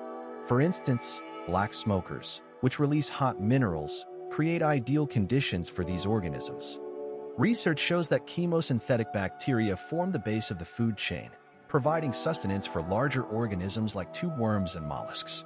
These oases have become important objects of study as they may provide insights into the origin of life on Earth. Additionally, the study of hydrothermal vents raises questions about the possibility of life on other planets, such as Europa, a moon of Jupiter, which also may have underwater oceans with similar conditions. Scientists continue to explore these unique ecosystems to understand how life can develop in extreme conditions and what mechanisms allow organisms to survive in such environments. For example, in 2023, an international team of scientists conducted an expedition to hydrothermal vents in the Kostovsky Trench, where new types of bacteria with unique properties were discovered. Ocean acidification has become a serious problem caused by the absorption of carbon dioxide from the atmosphere. When carbon dioxide dissolves in seawater, it forms carbonic acid, leading to a decrease in pH levels. This process affects marine organisms with calcium shells and skeletons, such as mollusks and certain types of plankton, making it difficult for them to calcify and potentially reducing their populations. Coral reefs, which depend on calcium deposits, are also at risk. At lower pH levels, corals cannot effectively build their skeletons, making them more susceptible to damage. This, in turn, impacts food chains, as many fish and other marine creatures depend on healthy reefs for habitat and food. Scientists use various monitoring methods, including automated buoys that measure pH levels and carbon dioxide concentrations, to track changes in ocean chemistry. Scientists' long-term forecasts regarding the consequences of ocean acidification are concerning. A decrease in biodiversity, changes in ecosystem structure, and even impacts on global climate, as marine ecosystems play a crucial role in the planet's carbon cycle.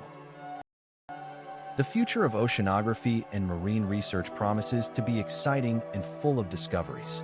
We stand on the threshold of a new era, where the study of oceans will become not just the domain of specialists, but a multidisciplinary endeavor that unites biologists, chemists, physicists, and even sociologists. This means that experts from various fields will be involved in the study of marine ecosystems, working together to address complex issues such as the impact of climate change on marine flora and fauna, and the influence of human activity on oceanic ecosystems. Global cooperation among scientists from different countries will be a key factor in this new paradigm, as oceans know no borders and require joint efforts for their protection and study. We will see how the combined efforts of international institutions and organizations will enable more effective sharing of data and resources, providing access to information that was previously unavailable. This will allow researchers to gain a deeper understanding of oceanic processes and their impact on climate and ecosystems. New methods, such as the use of drones and autonomous underwater vehicles, will open up new horizons in the study of previously inaccessible ocean depths, leading to unexpected discoveries about life in the seas and oceans. New information about complex processes such as the migration of marine animals or chemical reactions in deep-sea ecosystems will help us better understand how to preserve biodiversity and the resilience of oceans in the face of global changes.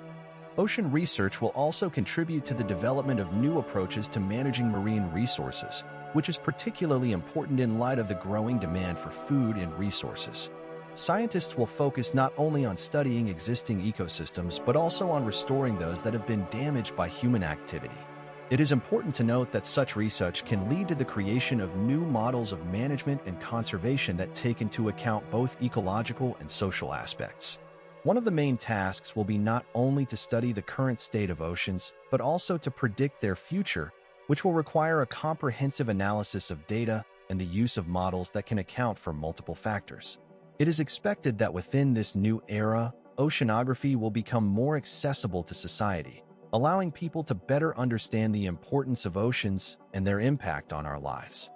Scientific initiatives will be aimed at involving the public in the study and protection of oceans, raising awareness of the problems facing aquatic ecosystems. Thus, we can expect that in the coming decades, oceanography will become one of the most rapidly developing scientific fields, capable not only of solving practical problems but also of answering fundamental questions about life on Earth. With each new discovery, we are getting closer to understanding the deep mysteries of the ocean, which have remained unsolved until now. In this context, it is important to remember that oceans cover more than 70% of the surface of our planet, and their significance cannot be overestimated. Artificial intelligence and machine learning are opening new horizons in oceanography, enabling scientists to effectively process vast amounts of data collected by sensors and underwater vehicles. For instance, modern algorithms can analyze images and sounds to accurately identify various marine animal species, significantly simplifying the monitoring of marine biodiversity.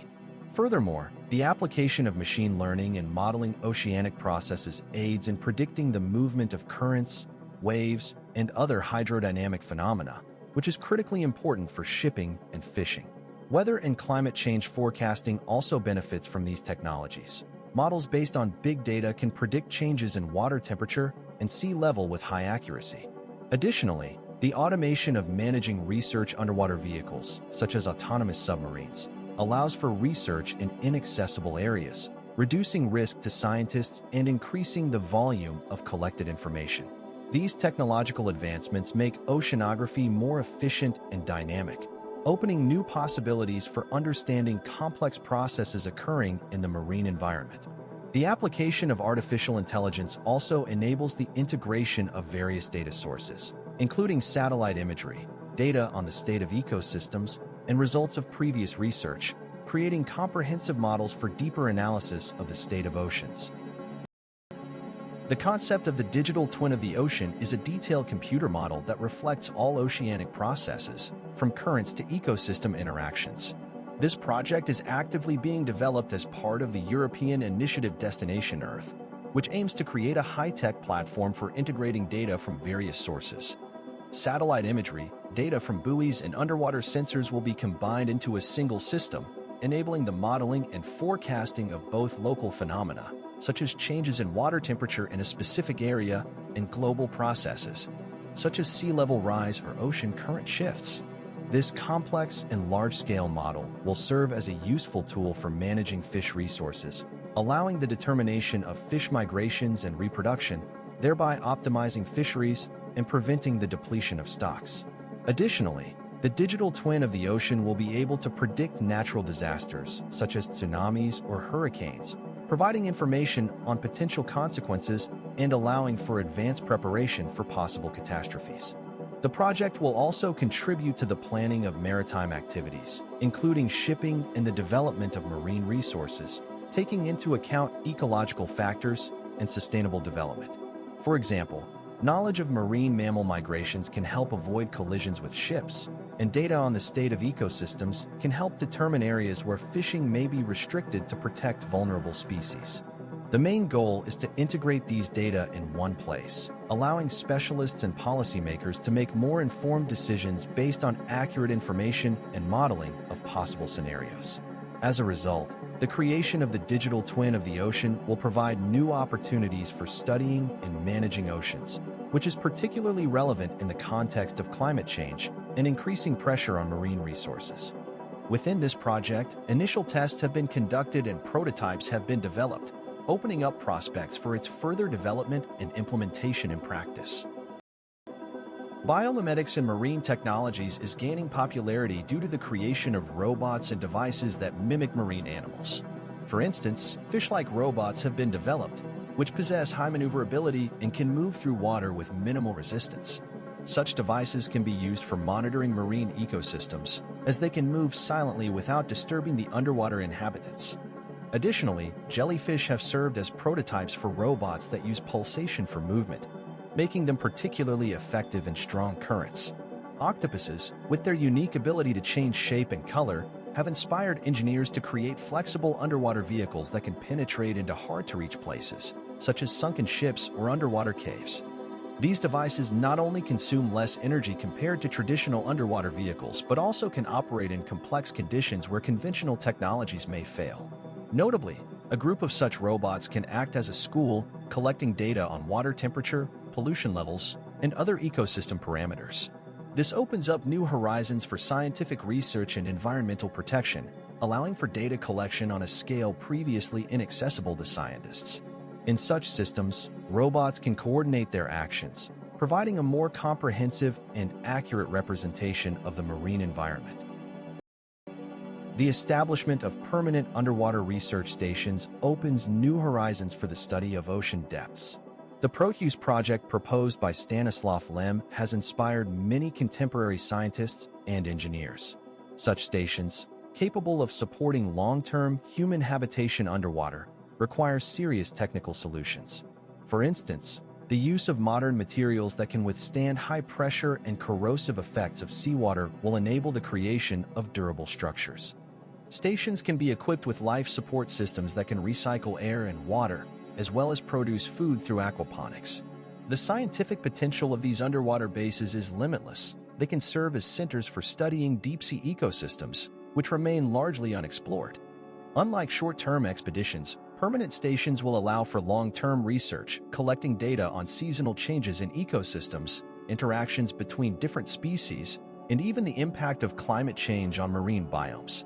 Moreover, such projects can significantly enhance interest in science by offering unique opportunities for educational programs involving students and researchers from various countries. Comparing them with orbital space stations seems quite appropriate. Both in space and underwater, scientists face similar challenges related to life support and interaction with the environment. The success of underwater stations can usher in a new era in ocean research and make these depths accessible to the general public. For example, such stations can host open lectures and broadcasts, significantly increasing the popularity of marine science among youth. The technology and innovations used in these projects can lead to breakthroughs in biology, ecology, and even medicine.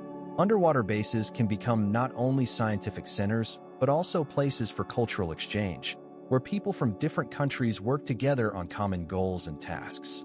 Existing developments in robotics and automation can further facilitate work with underwater stations, enabling research in hard-to-reach places without the need for constant human presence. Therefore, the prospects for creating underwater research stations look promising, and their realization can change our understanding of marine depths. For instance, the Proteus project is already attracting the attention of investors and scientists, underscoring the relevance of this idea. The ocean is not merely a water surface, it is a multifaceted metaphor that envelopes human consciousness. On one hand, it is the cradle of life, where the most diverse forms of existence, from the simplest organisms to majestic whales, originated. On the other hand, it is an insurmountable force, capable of consuming everything in its path, leaving behind only mysteries. The ocean's resources, ranging from food to minerals, are as vast as its secrets, waiting to be discovered. Scientific research allows us to peer into its depths, yet each new discovery only underscores the grandeur of its unknown. The ocean is a symbol of infinity and change, teaching us humility before the forces of nature and reminding us that even the most advanced technologies cannot fully unravel its mysteries. We draw inspiration from its grandeur, striving for new discoveries and understanding. In conclusion, one can say that the ocean holds not only resources but also dreams of the unexplored, filling our world with mysteries and possibilities. Finally, I wish everyone a peaceful sleep under the soft murmur of invisible waves, which, as always, will gently guard your dreams, just as they have guarded countless other secrets.